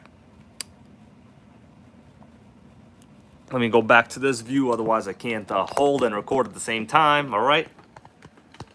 All right. I'm going to let you guys know how this works. We're going to find out together. I don't even know.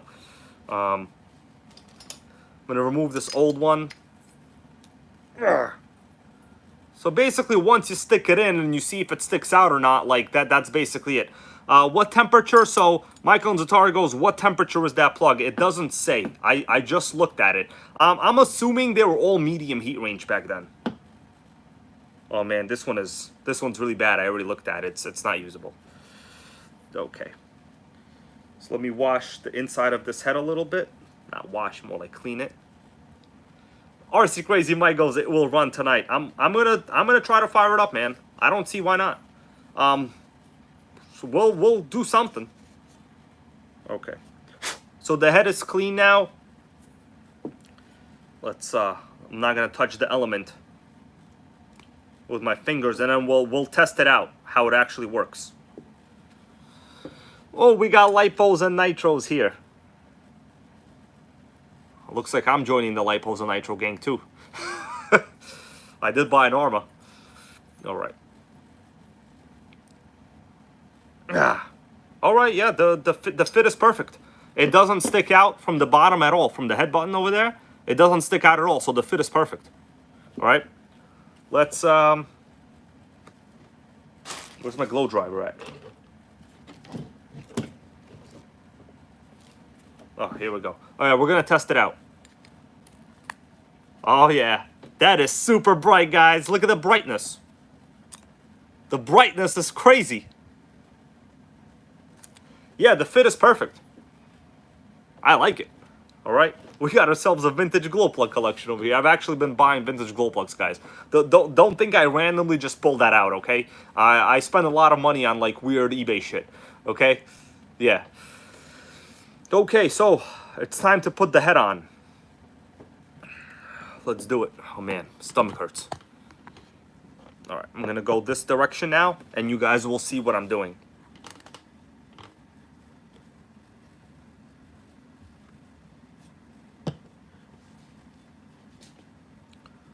All right, here's the screws.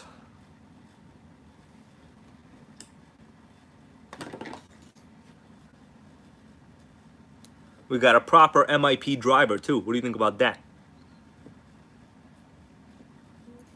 All right, so check the position of the sleeve. Okay, it's oriented towards the rear. That's good. All right.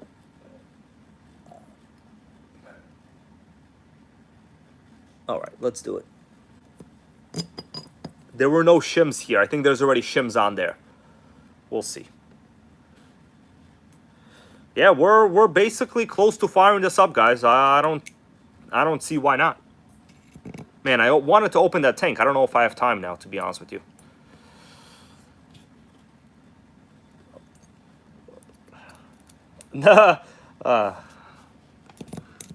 We got people talking about armors over here. I see you guys. Brian Schumann with a question, where did the head come from? So this is not the original head. The Nitro RS4 that I'm working on came with this head. Now, my understanding is I remember seeing these as the optional upgrade cooling heads. These were just regular upgrade cooling heads for the time. They didn't come with any specific motor. But I think some of the .12 motors did look like they had this. In terms of how much fuel was run through this motor, I have absolutely zero history on it. So once I assemble it right now, we're going to find out whether it has compression. Although, since I put in a ton of after-run oil, that actually isn't a good way to tell. All right. Let's screw this in pretty good over here. X pattern, just like X-Pac to make him happy. All right. You know, the 1, 2, 3 kid, X-Pac.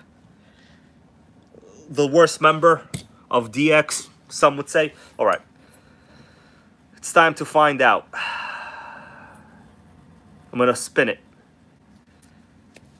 Well, I cannot tell. I mean, right now, it feels like it's got compression. But there's actually no way to tell until it's running in the car, because we have 3-in-1 oil, so it's actually making it worse. You have to run it. It has to get up to normal temperature first. So the question is this boost bottle going to do anything? Nobody knows. Nobody knows. All right, let's assemble the exhaust bag, guys. It's time for the exhaust. I have a brand new gasket right here. It's a THS .15 small block gasket. Top priority, you use the right gaskets. If not, you're not going to have a good time. Oh man, I'm getting antsy to fire this up. Okay. I have the screws in here. I'm going to put this gasket on and install the exhaust. I do not have much faith in the compression of this motor. I will have to tell you that right now. I do not have much faith. Okay. Let's see, I'm going to attach it like this and then screw it in from the side, guys. So this is the stock exhaust. HPI RS4 exhaust.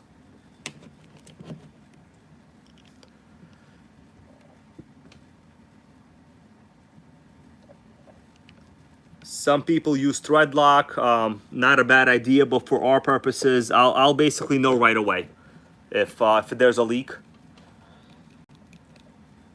Although the exhaust is the last thing I'm worried about right now. What I'm worried about is compression.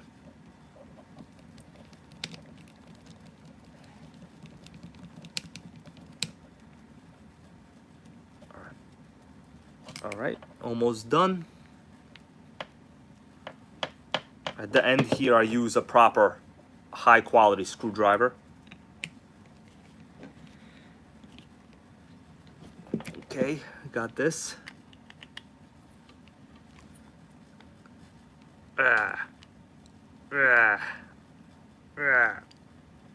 That's good. That's good. That's it, guys. We got ourselves a fully assembled nitro motor. All right, fully assembled nitro motor.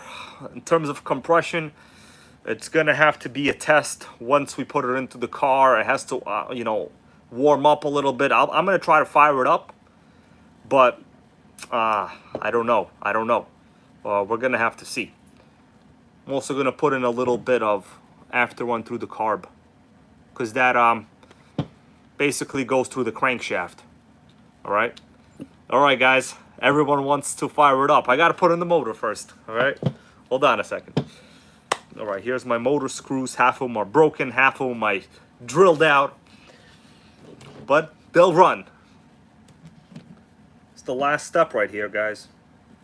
And the fuel tank should just go in. I don't see any problems with that.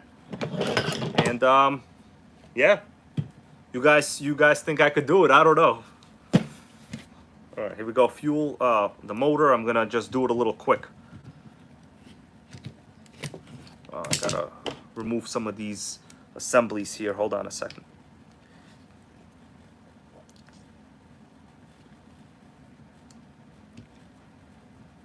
Okay, here we go. I'm gonna show you what I'm doing. The final motor installation is going down right now. Then we'll connect some other crap and install the fuel tank, and that's it. Radio gear wise, I'm not gonna check the radio now. I think we're just gonna see if it idles.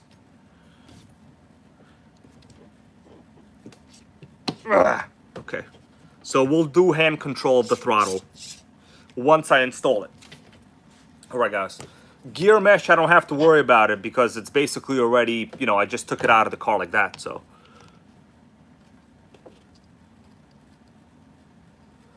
All right, we got one screw in.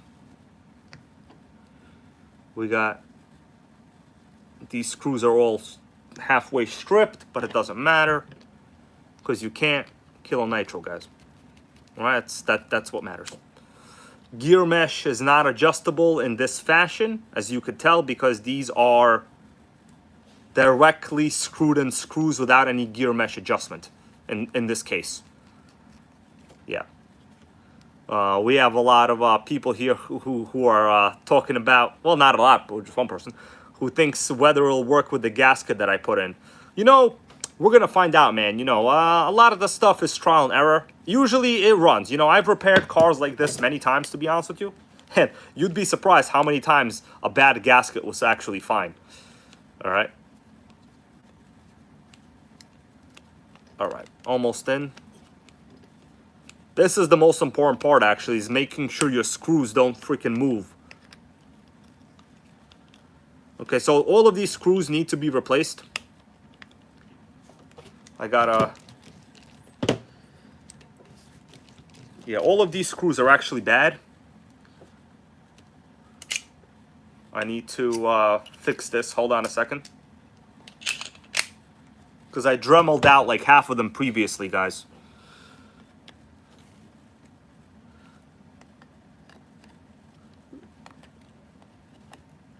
This is just for now. Obviously, I wouldn't actually use these screws in a nitro that I was actually running. This is just a repair while we're all here. All right. Obviously, I took many shortcuts in this video. All right. Motor is in. The car rolls. It rolls. So gear mesh, you know, car rolls. It rolls. There's nothing else I could do really other than say it rolls. All right. We're going to attach this now. The fuel tank, I think the fuel tank does maintain vacuum. it should be okay. Only other problem will be the electronics, which I actually can fix now, but I don't think I'm going to do it right now. Okay. Okay, so the fuel line goes through the bottom over here. There's like a little routing system. There it goes, fuel line directly into the carb.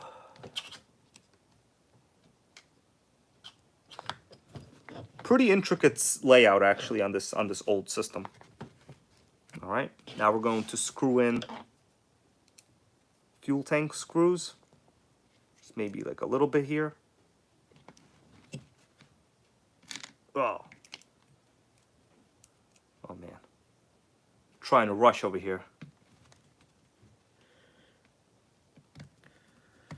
Actually, guys, you know that I bought that Arma Vendetta, right? Who knows? Maybe we will do a nitro conversion. You never know. I want you guys to know I don't buy new RCs for no reason.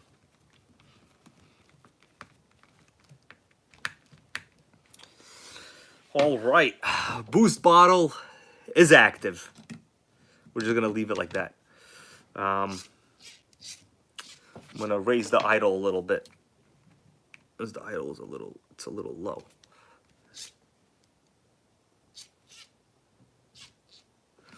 All right, guys, the car rolls. This is the original battery. As you can tell, it's not very good shape. Okay, now I got a question for you. I could take another 2 minutes to put the electronics in and test the electronics, or just tell the electronics to suck it and just start it. Should I tell the electronics to suck it? Okay.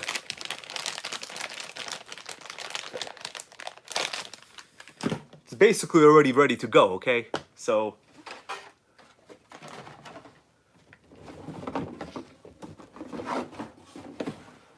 original radio, okay?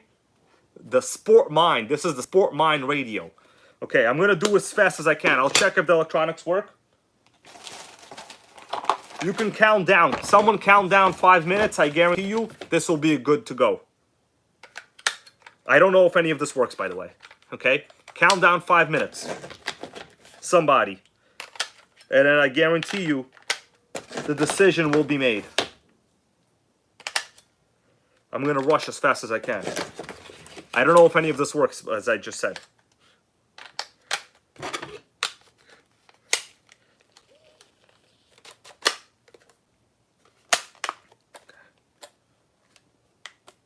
Okay, electronics, sickening.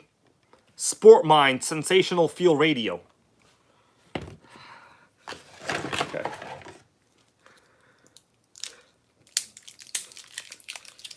I had to bite the batteries, guys. I had to bite them. Okay. You ever see people bite their lipos? No. They'll kill them. All right? I buy batteries. Bite them on this channel. Oh, shit. Can't use this one. This is cutting into my time.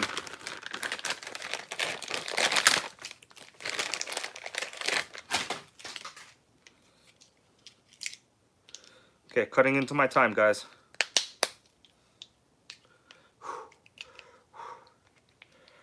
We're almost there. We're almost there.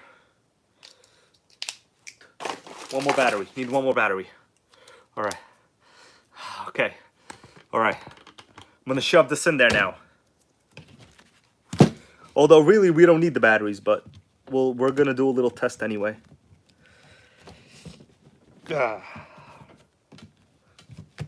Okay, here we go. Here we go.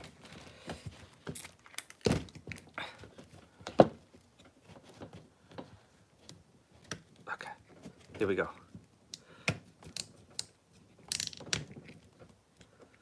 All right, this is in. This is in.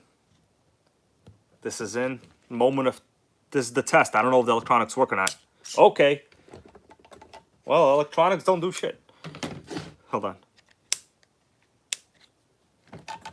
We got nothing.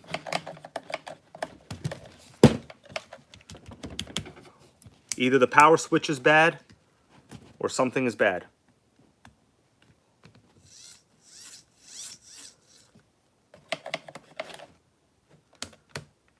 Well, it's definitely the same. It's different frequencies. It's a different crystal. This is red. This is yellow. Well, that's the end of the road for that. Gonna have to get different crystals now. Sickening. Wasted all that time on incorrect crystals.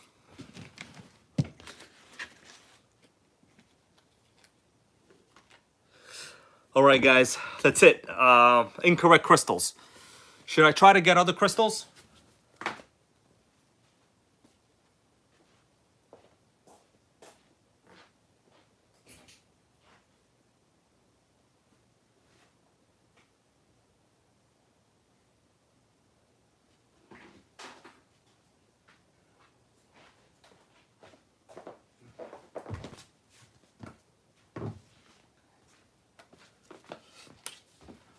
All right. To be fair, I need a 2-minute time extension. I was able to find another radio gear with matching green crystals. So the ones that I'm not using. So let me take out the green crystals. Sickening, guys.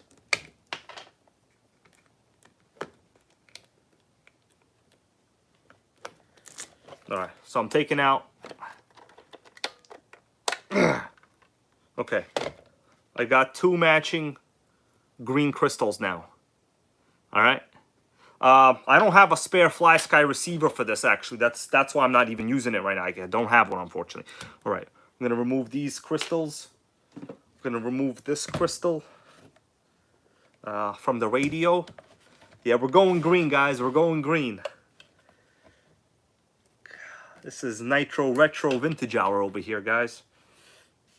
Okay, so we got the green. I'm going to insert it into the old original radio. Okay, channel 5. Let's see if this works in the car.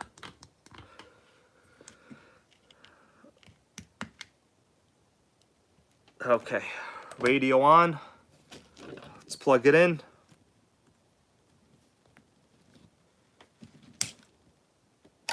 Sickening. We got nothing. I don't know what the hell's going on. Maybe the receiver is dead. It moved a little bit. Oh, hold on. I heard something. Is something dead? It's moving a little bit. You guys see that? Something is dead here.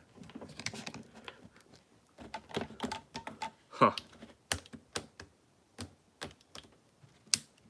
Let's see, the power switch seems fine. It's the receiver. I could get a spare receiver, but that's gonna take me. All right, we'll go get a spare receiver.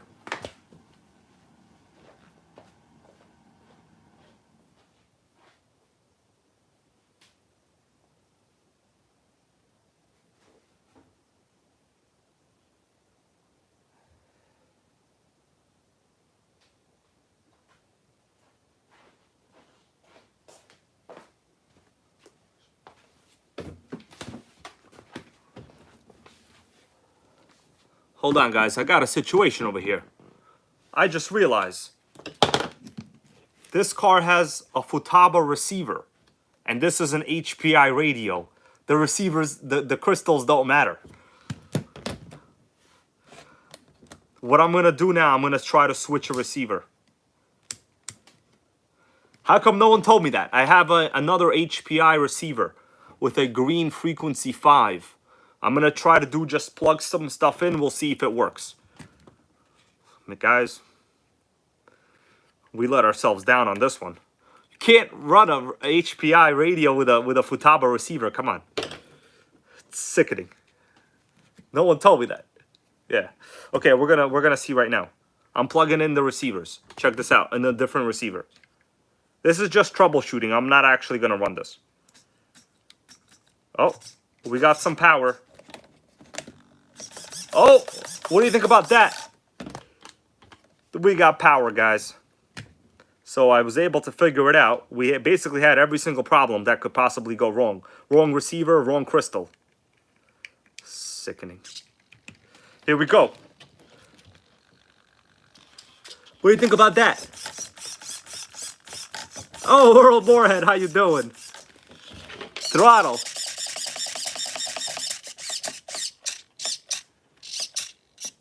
Well, throttle needs to be reversed.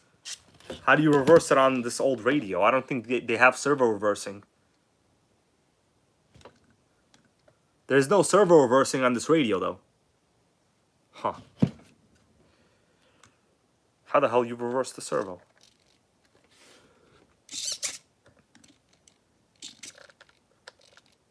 Alright. I'm looking all over this radio. There's no servo reversing. There's no servo reversing on this. Oh no, hold on. Oh, hold on. Holy shit, I discovered something. Check this out. It's right over there. That's sickening. Alright, so we need the throttle servo reversed. Okay, that's better.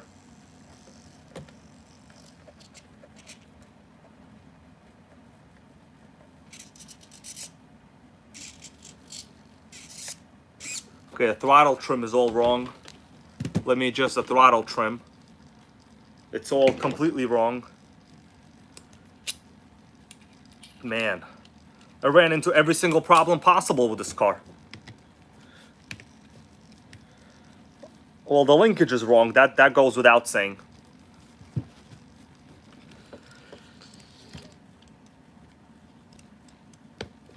Okay. Well, we're gonna start it up right now.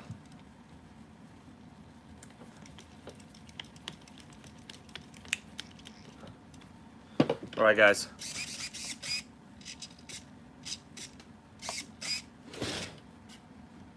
Trim.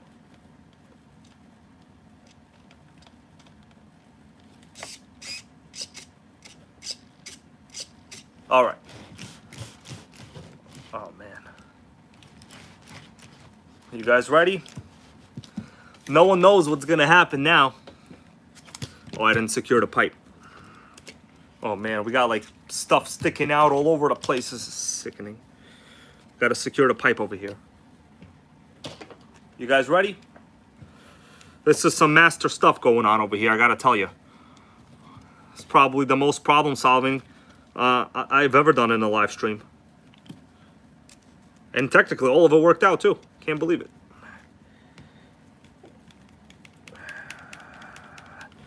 All right. Doing the pipe. That's it, guys. Who's still here? I appreciate you all being here. We're going to put some fuel in it right now. Let's get my computer out of the way, just in case. Okay. All right. It might be hella low compression, okay? I don't know. It might not even prime. All right, put in a little bit of fuel. All right, first thing I'm gonna do, we're gonna see if fuel primes correctly through the motor. All right. Well, we got nothing. Oh no, oh, I just saw it. I saw it. One more. That's it. It's good. It's primed, guys. What do you think is gonna happen? There's a ton of 3-in-1 oil, so it might be a little situation going down. I don't know exactly. It's time. It's time to go down. This is the moment of truth, guys. Fully rebuilt Nitro RS4 with 2 receivers hanging out. Every single mistake possible was made on this car. I'm gonna start it in this direction. Wish me luck, guys. Wish me luck.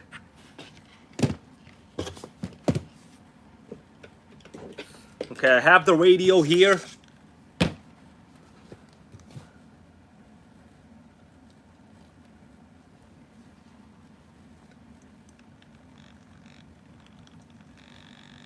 Gotta adjust the steering. Hold on. I mean the throttle. Just checking the throttle trim a little bit on this.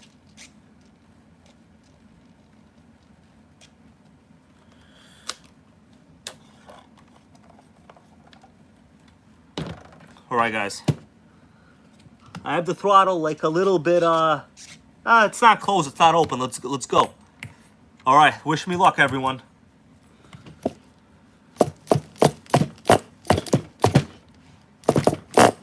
Oh, yeah.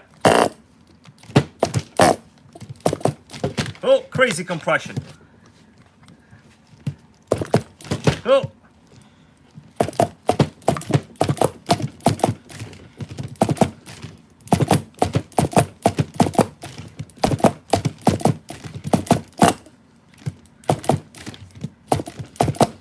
Whoa, crazy. Hold on, I need a break. We need a break. It's gonna fire up, don't worry. Got a question for you though.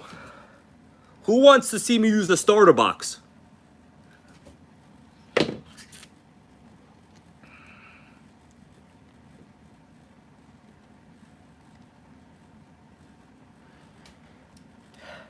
Should we use a starter box?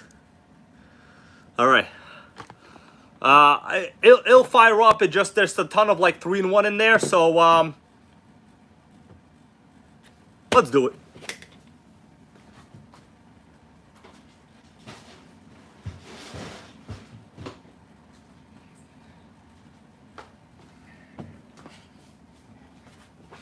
Whew, guys, I'm exhausted already. All right, let me connect it. Got to remember which way this is actually set up though. So let me see, I'm gonna back it up a little bit. I'm gonna show you guys what I'm doing. So I'm pretty sure since the flywheel is in this direction. Okay, so this spins, the wheel spins this direction and the motor needs to spin. Okay, that's good. That's the right direction. All right, guys. Let's, hopefully I can get it. All right, I think it's in this direction.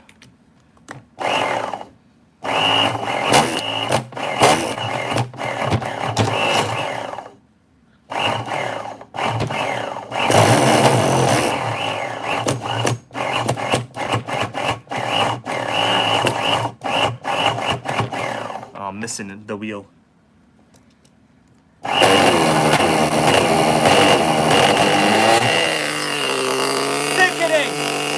What do you think about that?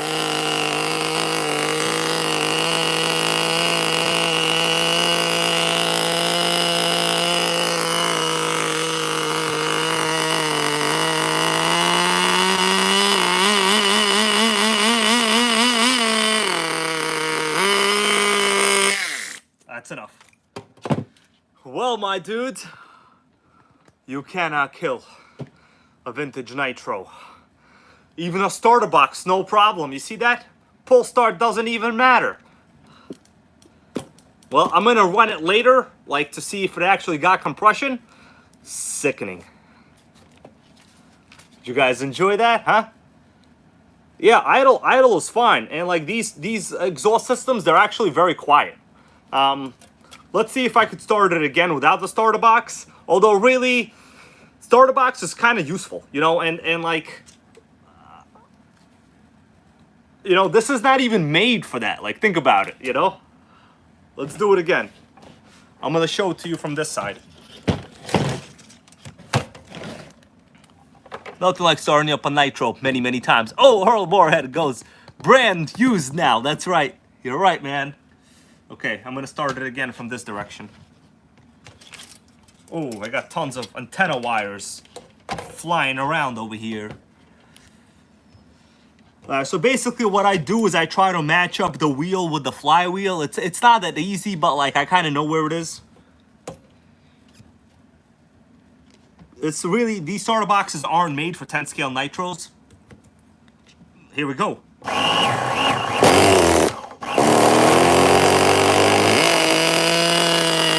problem. What do you think about that?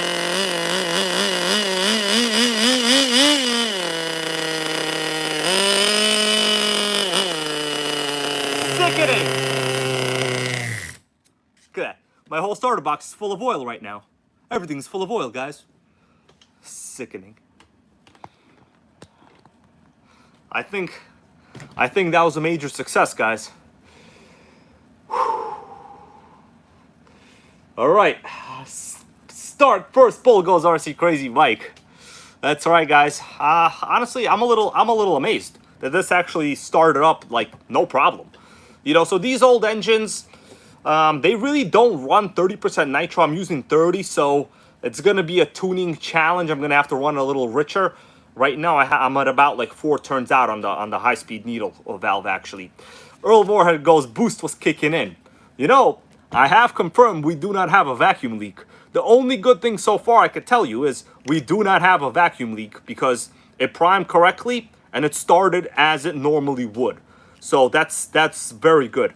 Let me look around the block over here. I don't notice any leaks anywhere. Motor looks dry under the manifold there. It looks dry. Guys, I'm going to make this thing super great. I'm going to put in the original HPI radio in here. Well, this is the original radio. And you just can't kill it. You know what I mean? You can't do it.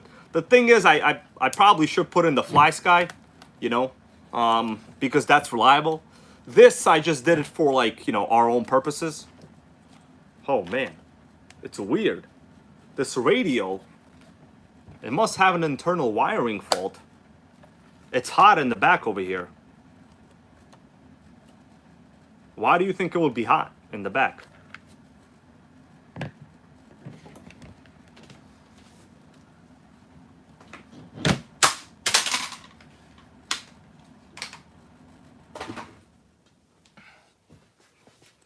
Situation. Hold on, I gotta investigate this. There might be a short. The radio does work. So, I mean, I did have it on for a while. Maybe it's because I had it on. Let's see, I have it on right now. I have it on, right? The lights are on.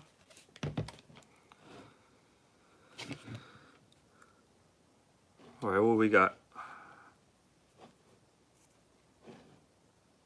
All right, hold on. I'm gonna do this right now. Hold on. Built-in hand warmer. Yeah, that's what it looks like, bro. Okay, let's see what we got over here. 85 degrees, 86. I'm gonna go left to right. 82, 80, 79, 77. It's a 10-degree variance.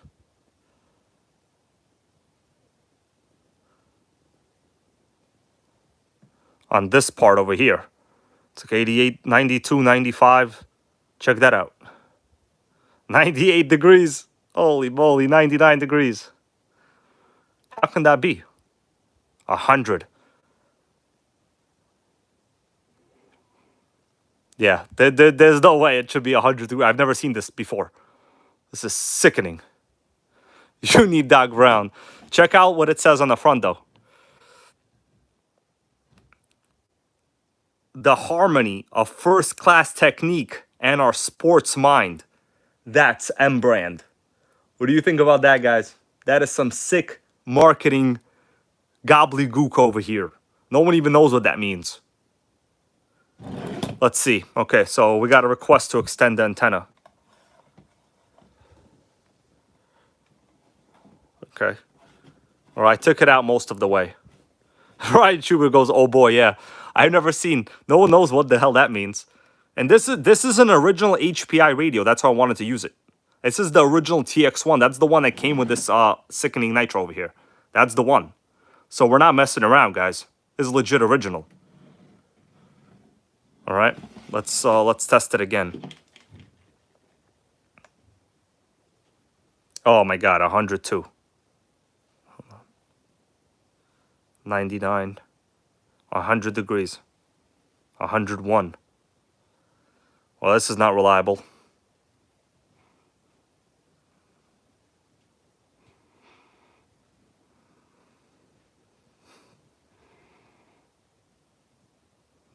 Yeah, on this side, it's, see, normal ambient temperature. I have the AC on. It's about 75 here. RS4s can't die, guys. I agree. Might be a Tesla, goes Earl Moorhead. High probability of that being fact. 101 degrees. Oh, my goodness. We're going to run this in the winter. 102 I just saw. Sickening. All right, I'm going to turn it off.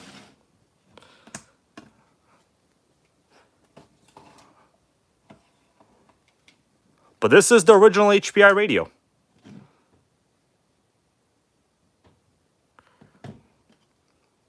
Anyway, what'd you guys think about this, though? You can't kill a vintage Nitro, huh? Can't do it. Only problem is, can't really do an actual test drive because this linkage is incorrect. This brake cam is bent incorrectly. It also binds a lot, so this has to be oiled. This whole part has to be removed. The brake cam assembly needs to be cleaned really well. Otherwise, need a game changer fan up for the radio, goes John Goodwin. Bro, that was funny, actually. Yeah. This radio is AM. This is the original HPI TX1 radio that came with the RS4 RTR. It's actually, it's made by Airtronics. 27 megahertz AM. Of course. Sickening. All right, guys. That's about it. We got a boost bottle, okay? I don't know what else I could do. Yeah, we're gonna run this soon, guys. This is just the first repair, you know. It looks like my repairs are pretty much always okay. I wouldn't say perfect, but they're okay. So, but for normal driving, we need to repair, well, more like fix this linkage. This isn't the right linkage. What happens is when you press brakes, the carburetor arm itself, the throttle arm, bends, and you could actually snap it. That's the problem. But man, what's the chance of me having multiple spare vintage HPI receivers? I would say like very low, but I actually do have them, right? Well, I love this shit. What can I tell you guys? I love this shit, you know? Anyway, that's about it. For now, I think mission accomplished. We're gonna be drifting this pretty hardcore. Okay, the radio is getting hotter, so you know what? I'm gonna take out my new batteries.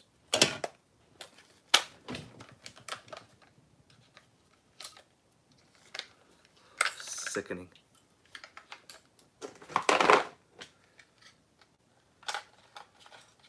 Speed Gears goes, what about the Serpent? Did I miss it? Do you mean the Serpent buggy? The Serpent buggy, right? I recorded a video on that this weekend. That video is not edited yet.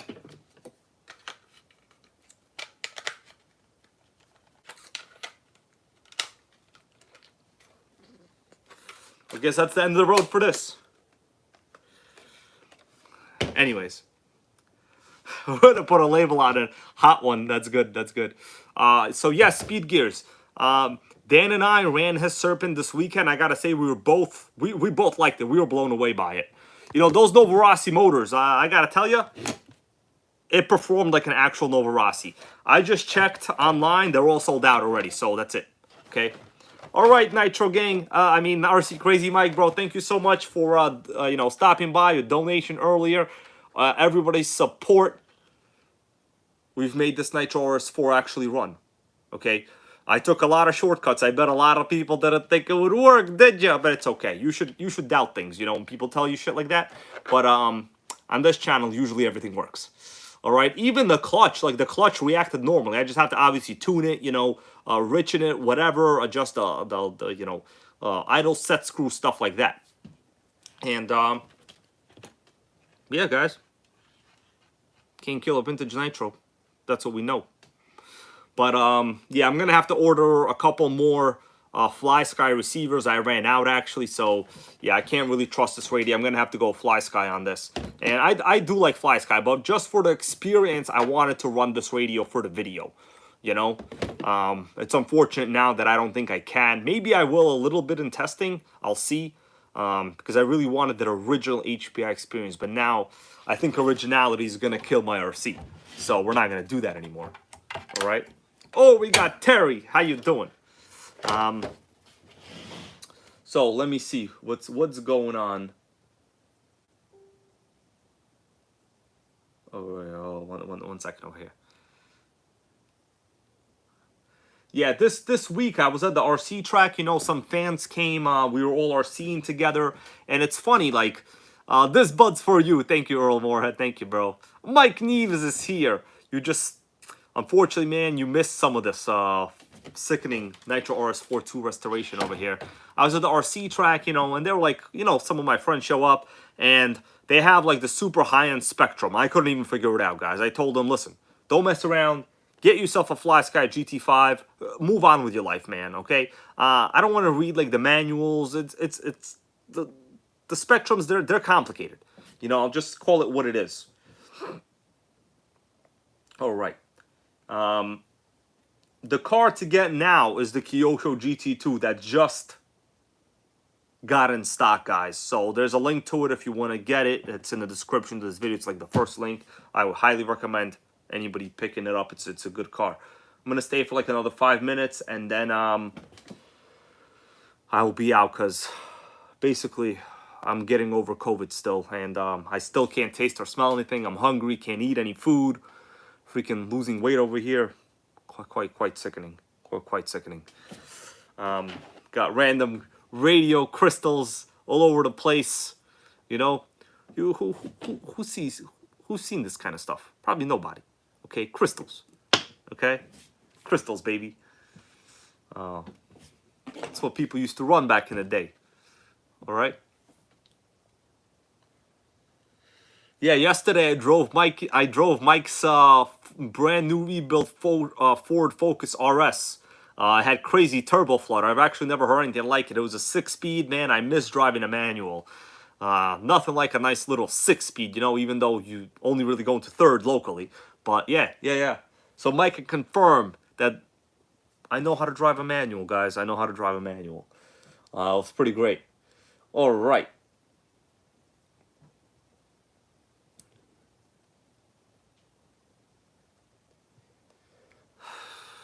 Alright guys, I think that's about it. I'm tired. I would stay longer, but I don't have it in me. I know I wanted to show you guys the tank, but we're going to have to probably save the tank for another video because I'm not feeling up for it right now. You know, the lives really wear you out. I'm happy I did what we had to do. The tank will be back. Don't you worry about the tank. You cannot kill a tank unless you're in a, well, certain part of the world right now where a lot of tanks are getting killed, you know, daily basis. All right. That's it, guys. So thanks so much for watching, and see you all later, right? All right. Make Nitro great again. Work on your nitros. You got questions? Post them in the Facebook group. It'll be good. For us, Eric's RCs goes, where's the Arma Vendetta? I was gonna unveil it today, but like I wasn't into it. You know, I looked at the box and I was like, see you, Arma. Maybe Friday, okay, guys? Maybe Friday. Maybe Friday I'll open up the Arma Vendetta. What do you think? I'll see. People wanted me to get it. I got it. But today I chose the restoration of a sickening HPI over the Arma Vendetta. You know? You know what I'm saying? That was the decision that was made today. Anyway, guys, I will see you all later. Everyone in different parts of the world where it's nighttime, you guys have a good night. We'll be back again. All right? You cannot kill a nitro.